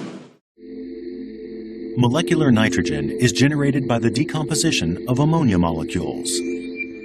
Ordinarily, ammonia is a substance that does not decompose at low temperatures. The presence of molecular nitrogen indicates a high-temperature environment.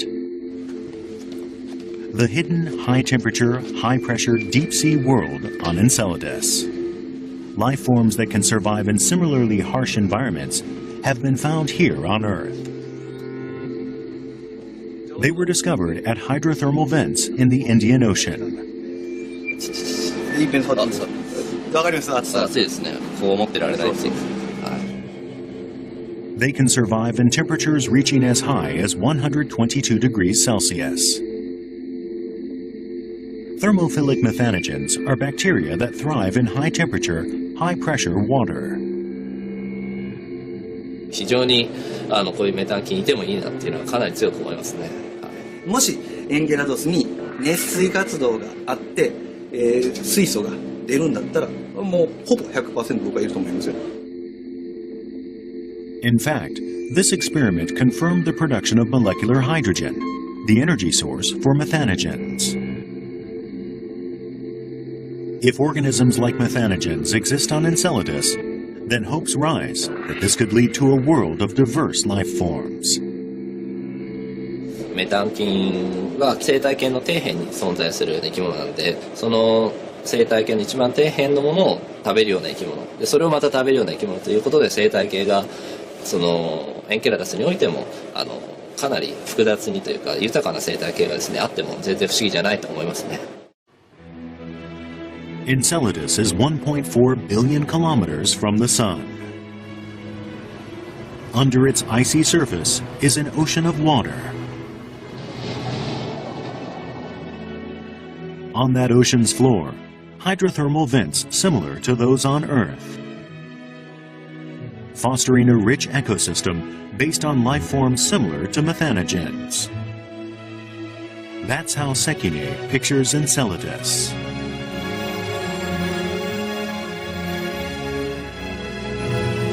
The clue was provided by the jets of Enceladus.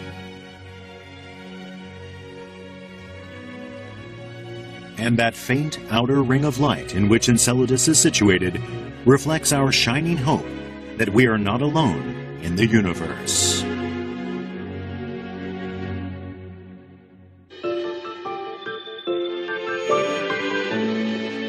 太陽系の外の地球から20光年のところに地球のように生物が住める環境を備えている可能性がある新たな惑星を発見したとアメリカの研究グループが発表しました。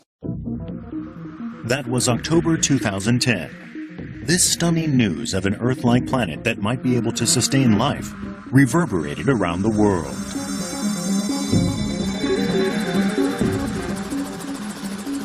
A planet like our own planet Earth, one on which life could exist. The discovery was made from the volcanic island of Hawaii in the Pacific Ocean. Mauna Kea, an inactive volcano, has an elevation of 4,200 meters. On its summit are perched astronomical observatories operated by the United States, Japan, France, and other countries. The Keck Observatory. Scientists used one of the Keck's telescopes, whose 10-meter aperture classes it among the largest in the world, to make the discovery. Stephen Vogt is a professor at the University of California's Santa Cruz campus. He's part of the team that found a planet that may support life. So this is the Keck 1 telescope. This is where I do my planet hunting. Gliese 581G is a very special planet. It reminds us the most of our own Earth. This very special planet that Vogt discovered. What sort of planetary body is it? The night sky is punctuated with points of light. Most are fixed stars outside our solar system, each shining with its own light, like our own sun. One of them is this reddish star, 20 light-years away. That means it takes 20 years at the speed of light for its image to reach Earth.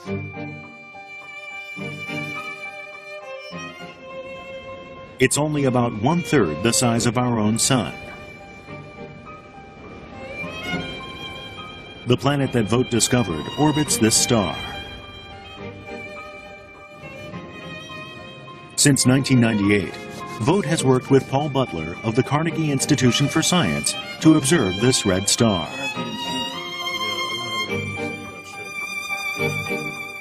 The discovery of a life-supporting planet orbiting this star resulted from more than a decade of scientific observations.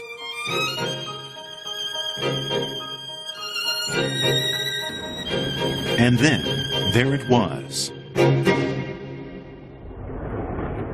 A planet they designated Gliese 581G, triple the mass of the Earth, in orbit around its central star at a distance of 22 million kilometers. That distance is significant. To understand why, consider our own sun. And consider liquid water, the source of life.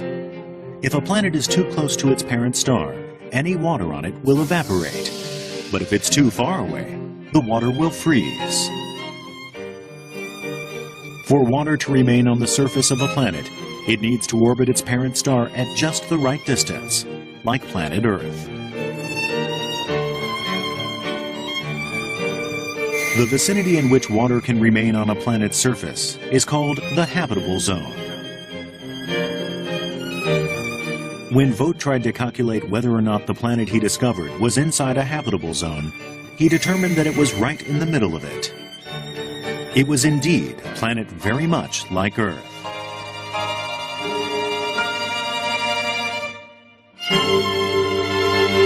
So the feeling of finding the first known planet that could support liquid water it's a great feeling. I mean, it was very exciting. We've been trying to do this for 15 years. So this is, for us, this is the end of a long journey in that respect.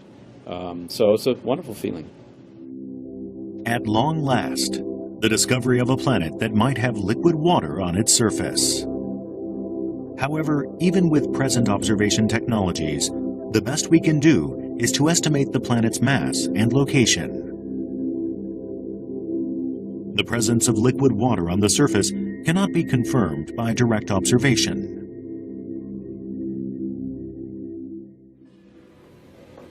Is there really water on Gliese 581G? One researcher is trying to settle this question using theory.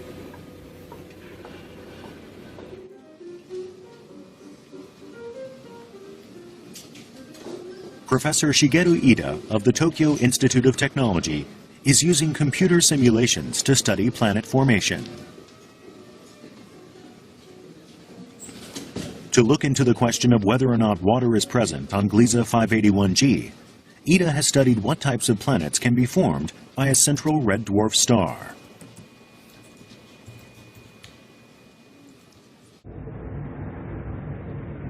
Planets originate from clouds of cosmic dust and gas that group around a central star at the time of its own birth.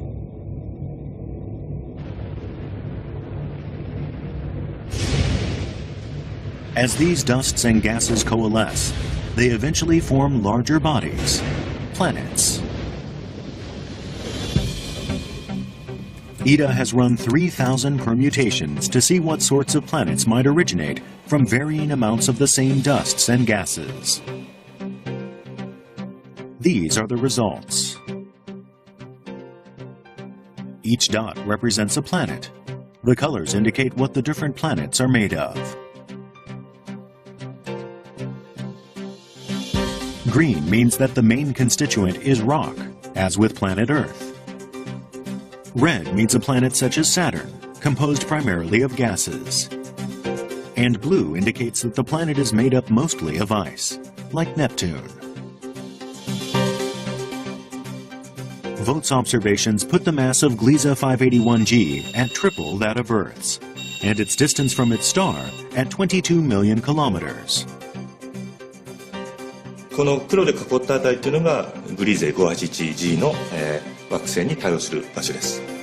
で、ここを見ますと、この中には、青い点ばかりです。つまりグリーゼ 581g というのは、交粒子成分とした惑星である可能性が極めて高いということだと思います。In other words, Gliese 581g is not, like planet Earth, composed primarily of rock. Rather, it's an ice planet, like Neptune. And yet one can still have high hopes that life does exist there.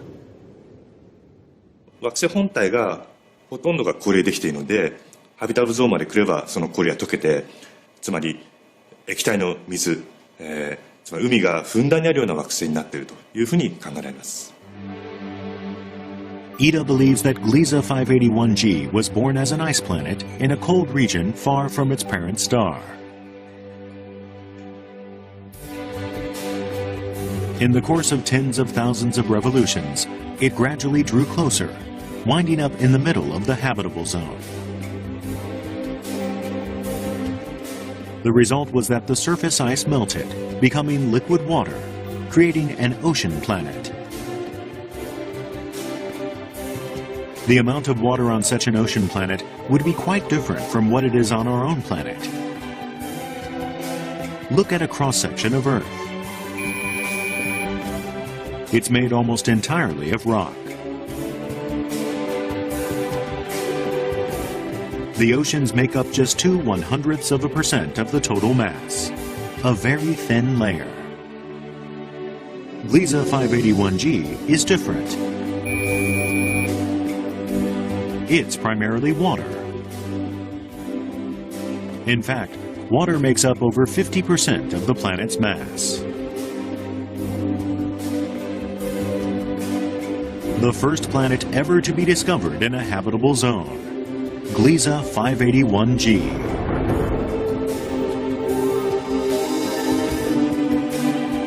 With a high probability of maintaining vast amounts of liquid water. Oceans bathed in the sunset-like glow of its red star.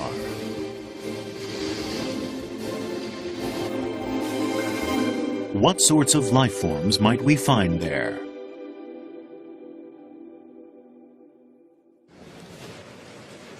What does a biologist have to say about life on Gliese 581g, an exoplanet outside our solar system? Takeshi Naganuma. He studies life forms in extreme environments like volcanoes and deserts. Given the persistence of life in such extremely adverse circumstances on Earth, he thinks extraterrestrial life must also exist. グリーゼ 581g という惑星に生命が存在し得ると聞いた瞬間から、もう僕の頭の中にはそこの星の生物、生き物がぐるぐるぐるぐる飛び交ってますね。こういった惑星が見つかったら、そこの惑星の生命を考えるのは当たり前でしょ。これ生物学者の本能ですよ。1 month after the announcement about Gliese 581g, Naganuma is paying a visit to Ida. Naganuma is hoping to learn more about the environment on Gliese 581g, so that he can consider the question of life on that planet more deeply. 中心者の明るさ Ida's first step, to explain certain aspects of Gliese 581g's parent star. This brought up the question of the star's lifespan. 100億歳ぐらいというのはありえますね。だから生命が進化する時間としてはいくらでもあると。Indeed, 10 billion years would be more than double the age of our own sun, which is only 4.6 billion years old. That would mean that Gliese 581G has had plenty of time to evolve complex forms of life. Ida says that Gliese 581G has plenty of water, but no land. The only rock on this planet lies deep within.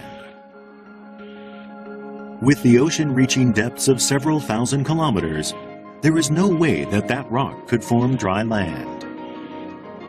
Learning that there is no land there has convinced Naganuma that an Earth-like civilization could not develop on this planet. But the ocean would still be teeming with life, he says.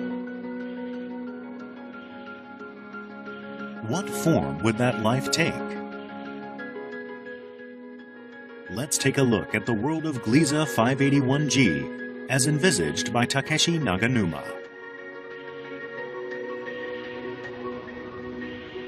A vast ocean, no boundaries in sight. Within it, life. What are these? Creatures of Gliese 581G. They float near the surface, living off the red light by means of photosynthesis. Their flat shape enables them to process as much light as possible.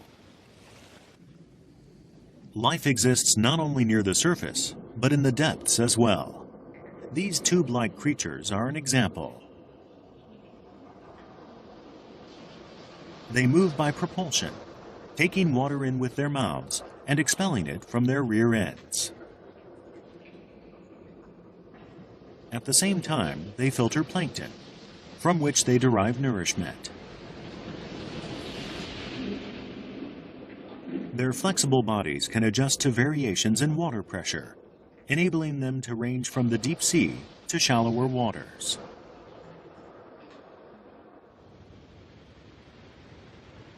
And there would be an unexpected place where life could develop as well.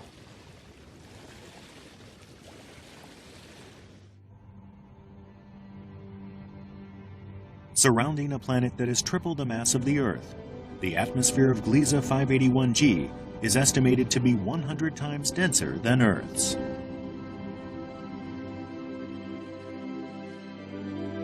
Naganuma points out that such a thick atmosphere would, in a sense, approximate a liquid, constituting a medium through which creatures could easily float. So airborne creatures might emerge as well. Naganuma calls this particular extraterrestrial life form ball shoots. 3 eyes and a large brain.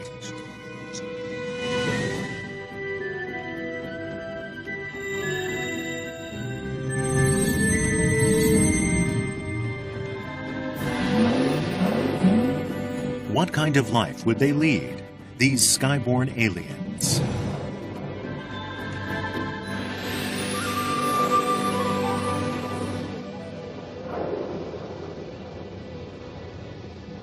This is the Gliese 581G sky, and the life forms that dwell in it, as conceptualized by Naganuma. These ball shoots, short for balloon parachutes, produce methane and other light gases internally. By regulating the amount, they glide through the sky like hot air balloons above planet Earth. Or by expanding their bodies into the shape of an umbrella and then a parasol, they end their buoyancy and descend slowly like parachutes.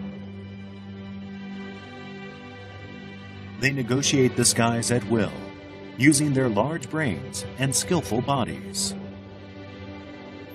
But eyesight development helps evolve a totally different creature as well. One that puts its superior eyesight to savage use.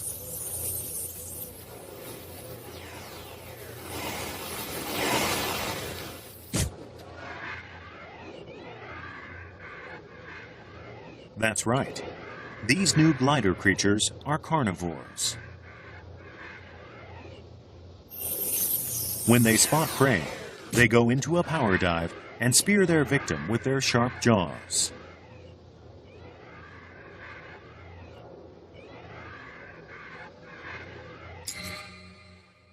Then they use their long tongues to suck out the brains of the ball shoots.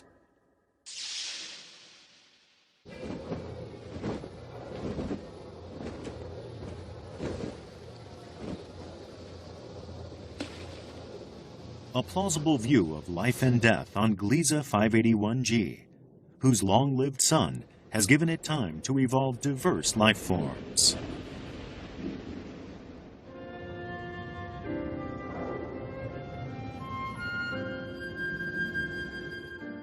Naganuma has concluded that life there would be dominated by big-brained creatures that one might as well call aliens.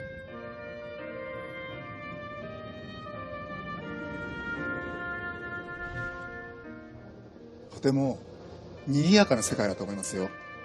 空にたくさんの生き物が浮いたり飛んでたりするすごく賑やかな世界。僕はそんな惑星だと思います。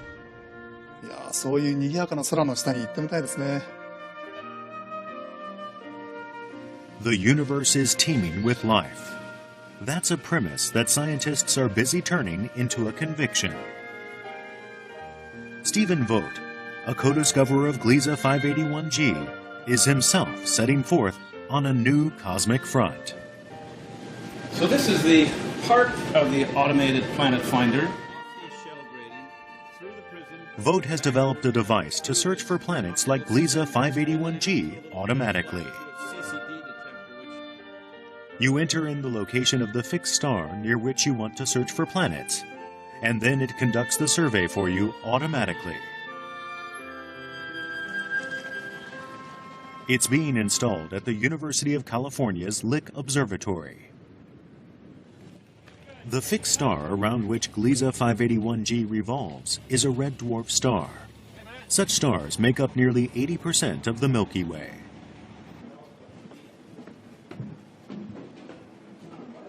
So Vogt is confident that there must be many more planets like Gliese 581G that are capable of sustaining life.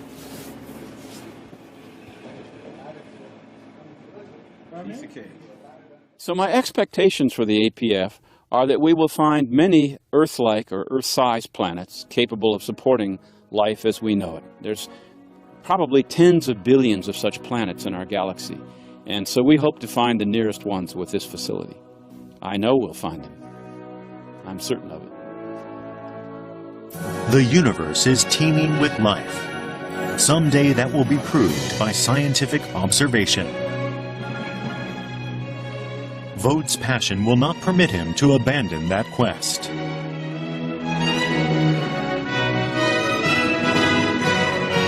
The scientists on the cosmic front lines of space exploration have detected places both within our solar system and far beyond it where life can exist.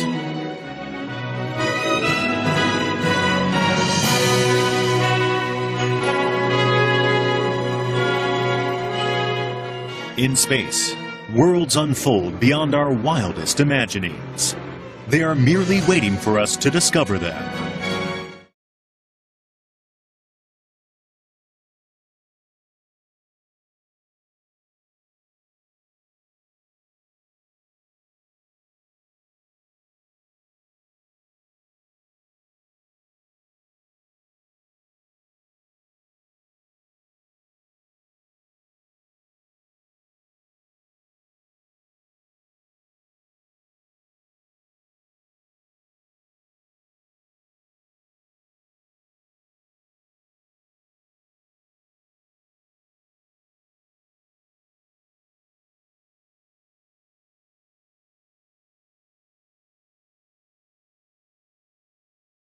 Backlighting, using a humidifier. We create a fine mist, normally invisible. But if we then shine a light on it from behind, the mist becomes clearly visible. This backlit effect was precisely what Porco had intended.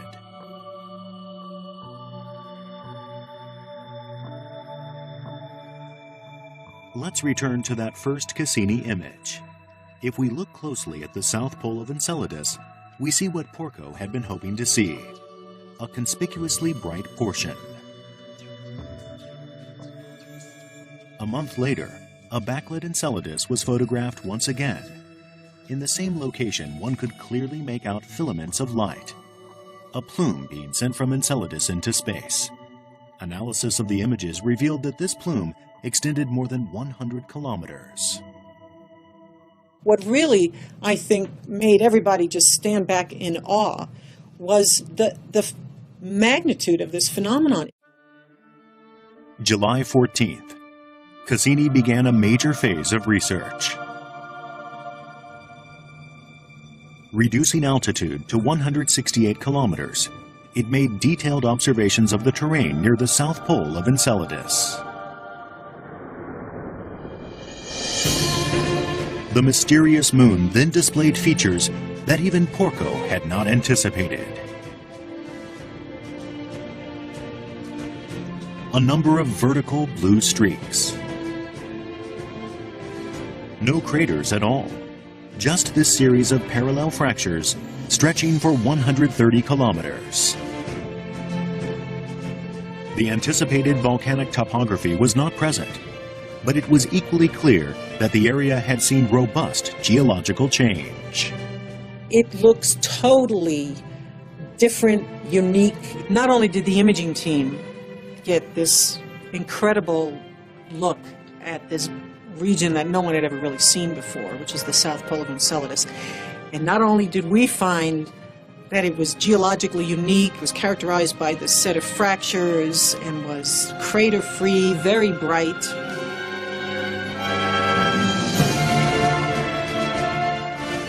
The team called the blue streaks tiger stripes.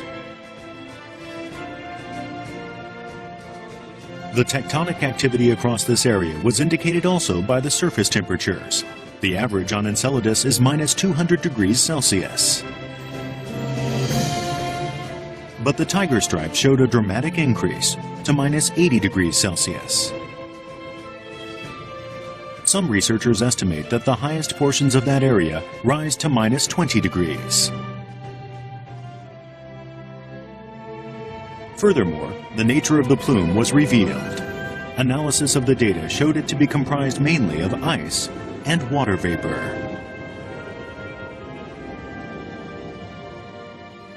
Conclusive images were also recorded. Clearly, what had looked like perhaps a single flare actually incorporated more than a dozen individual jets or geysers. Moreover, the jets were issuing along the tiger stripe fractures.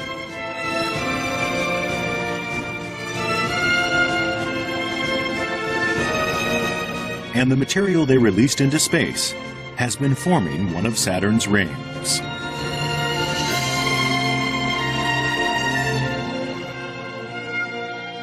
The bluish-white E-ring is thus a band of ice chunks formed by high-volume eruptions of ice from Enceladus. I keep calling it the Enceladus Interplanetary Geyser Park. You know, that would be a great place. That would be one of the sightseeing, top 10 sightseeing locales in the solar system. If we could actually land on the tiger stripes, we would be able to see their jets.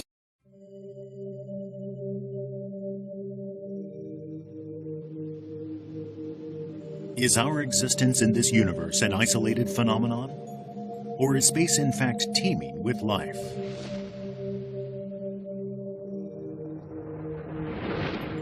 For answers, scientists are placing great hopes on one of the moons of a planet far, far away.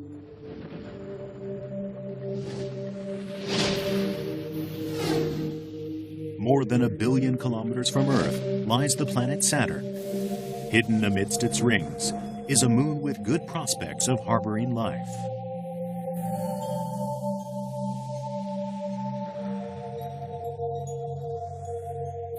Here's a backlit view of Saturn. Beyond its familiar set of rings is an outer ring that is thinner and fainter. The E-ring, discovered in 1967. The bluish-white E-ring includes one extremely significant body circling Saturn.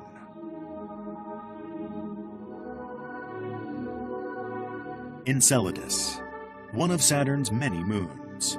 Diameter 500 kilometers. Its bright white color comes from ice. Enceladus appears to be covered in it.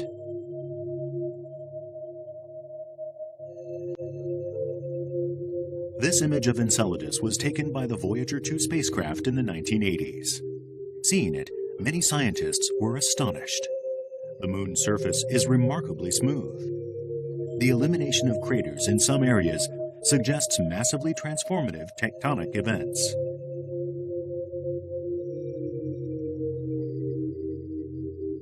Could it be that whatever is happening on Enceladus has something to do with the E-ring? As we shall see, the very human desire to solve this riddle leads us to place great hopes on the existence of extraterrestrial life. And liftoff of the Cassini spacecraft on a million-mile trek to Saturn. The Cassini Saturn probe left Earth in 1997.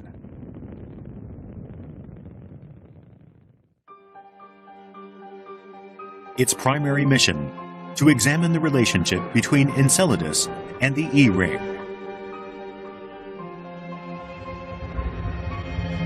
Cassini's voyage to Saturn took 7 years. It reached the planet's vicinity in 2004. A quarter century after the Voyager mission, the mysteries of Enceladus are finally being addressed. In the western American state of Colorado is located the Cassini Imaging Laboratory. Here is where the imaging data collected by the Cassini probe are analyzed. The leader of the imaging team is Carolyn Porco.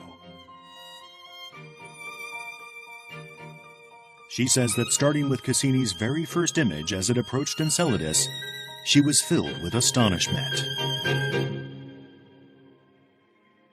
This was it. Enceladus appears darkly in this backlit image. Some might think the image anticlimactic, but Porco deliberately chose this backlit mode.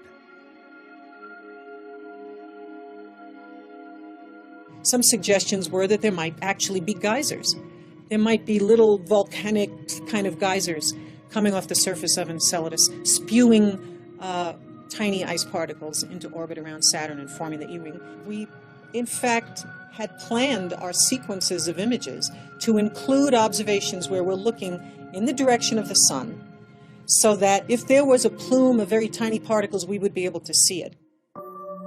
Here's an example of it was able to pass through the jets and to analyze their constituent matter minutely. One thing detected in the jets was ammonia.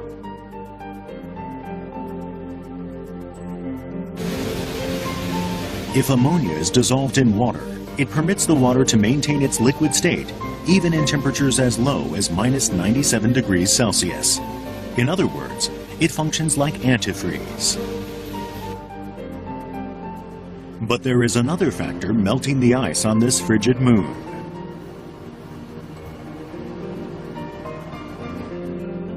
The movements of another of Saturn's moons, Dione.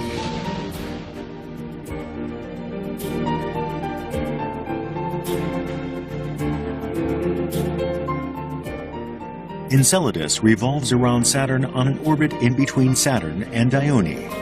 Enceladus completes one orbit every 33 hours. It takes Dione exactly twice as long, 66 hours, to complete its own circuit. As a result, once every 66 hours, Saturn, Enceladus, and Dione are all lined up. Subjected to the gravitational pulls of both these bodies, the spherical shape of Enceladus is distorted into an ellipsoid. Then, as the alignment breaks up, Enceladus reverts to a sphere.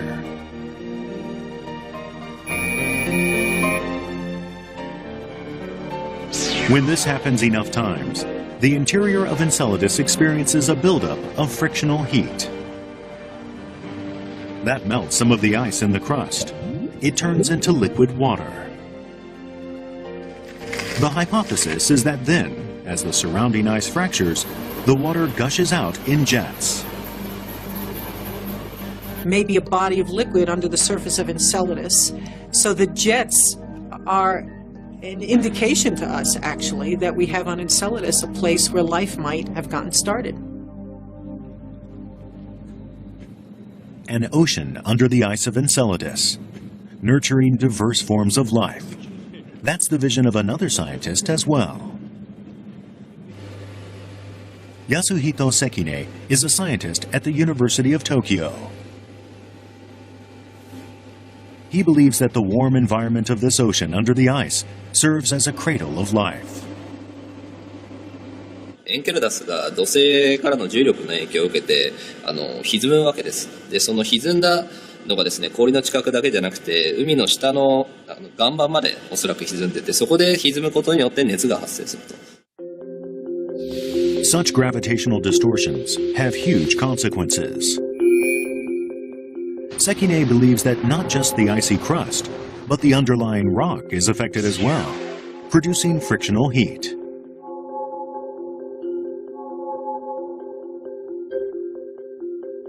Actually, the kind of seafloor envisaged by Sekine for Enceladus has a close counterpart right here on Earth. Here, the seabed is 1,500 meters below the surface. Volcanic activity expels water heated to 300 degrees Celsius. These are called hydrothermal vents. Here, in a world of darkness beyond the reach of the sun's rays, hydrothermal energy nourishes a variety of life forms. Sekine hypothesizes that Enceladus too has an environment like this, one that gives rise to a distinct ecosystem.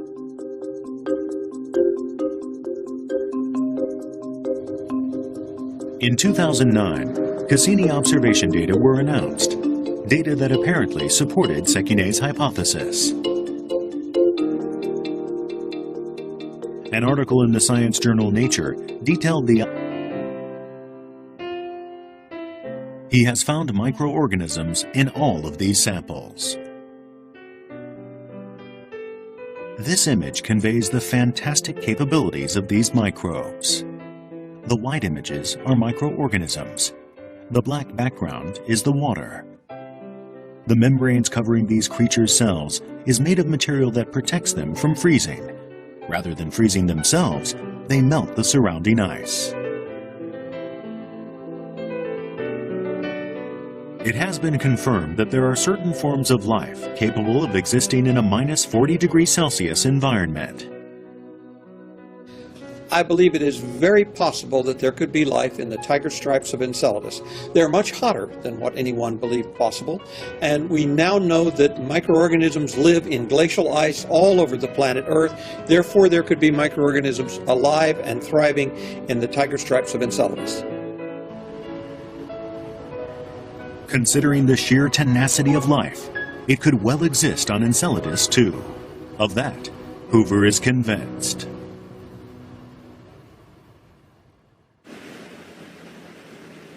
Carolyn Porco, leader of the Cassini Imaging Central Laboratory. Porco believes that truly potent conditions for life are present under the ice of the tiger stripes. She thinks there's a large body of water there, in its liquid state. Water. It's the reason there's life on Earth.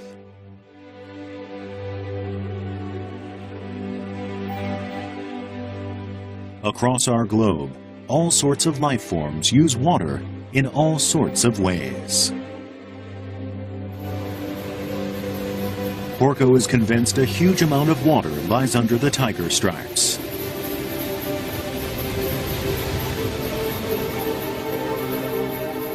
This was about 153.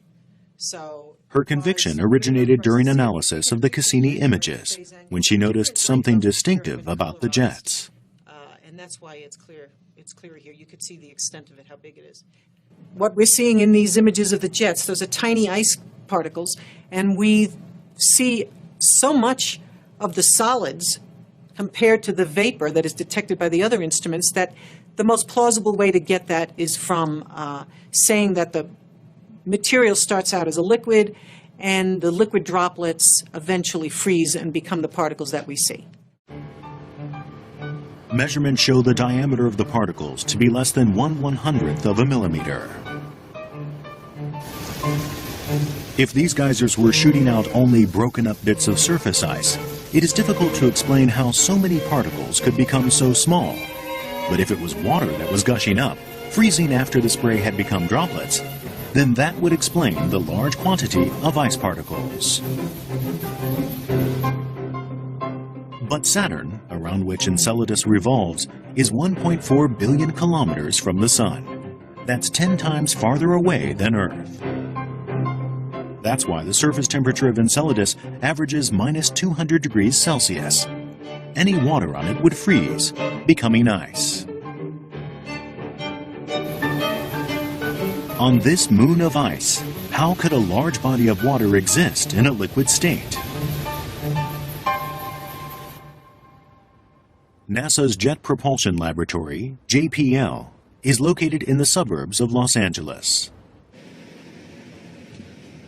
Inside is the control room for the Cassini space probe.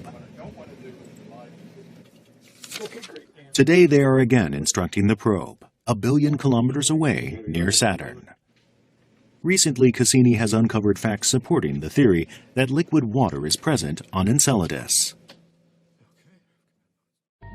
In October of 2008, Cassini drew very close to Enceladus on a low-altitude flyby, ejecting ice and vapor from the ice fissures at fearsome speed, some 100 meters per second. Rising as high as 100 kilometers, they would present a thrilling spectacle. And many scientists have begun to believe that Enceladus must harbor life. Why do they think so?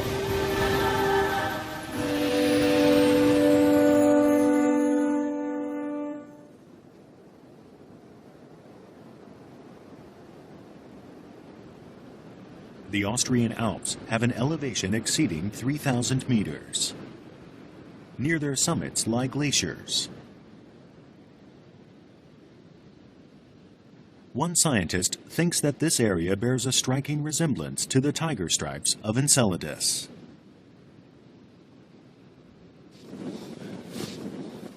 Richard Hoover is an astrobiologist with NASA. This is a world of extreme cold, minus 15 degrees Celsius, even in daytime. An ice cave provides entry to the inside of a glacier.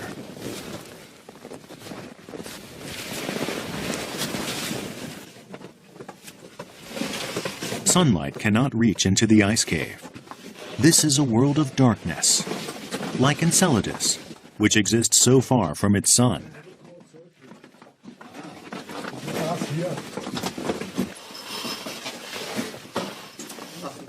"10 minutes into the ice.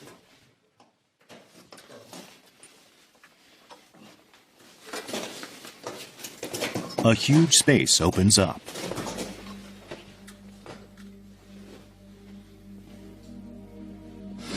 It's incredible. Fantastic. This is absolutely magnificent. This has been dubbed the Ice Palace.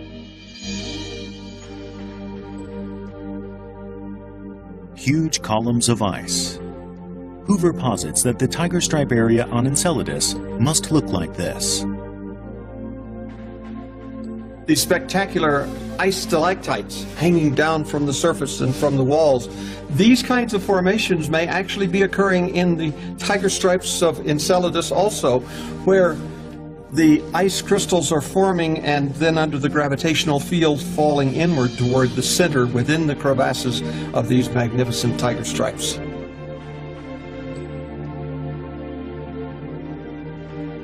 One sees no plants here, no animals, merely a world of extreme cold, a world of ice. it might appear that no life could exist in such an environment.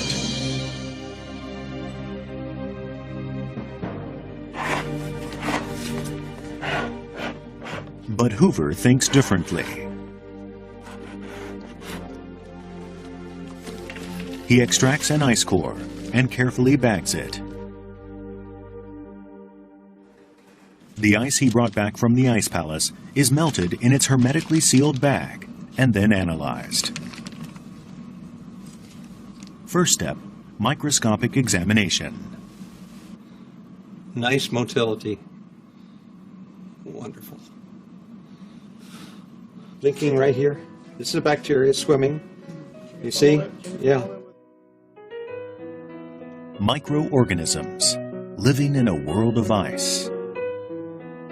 Here too, nothing but ice, it had seemed. Yet there was life.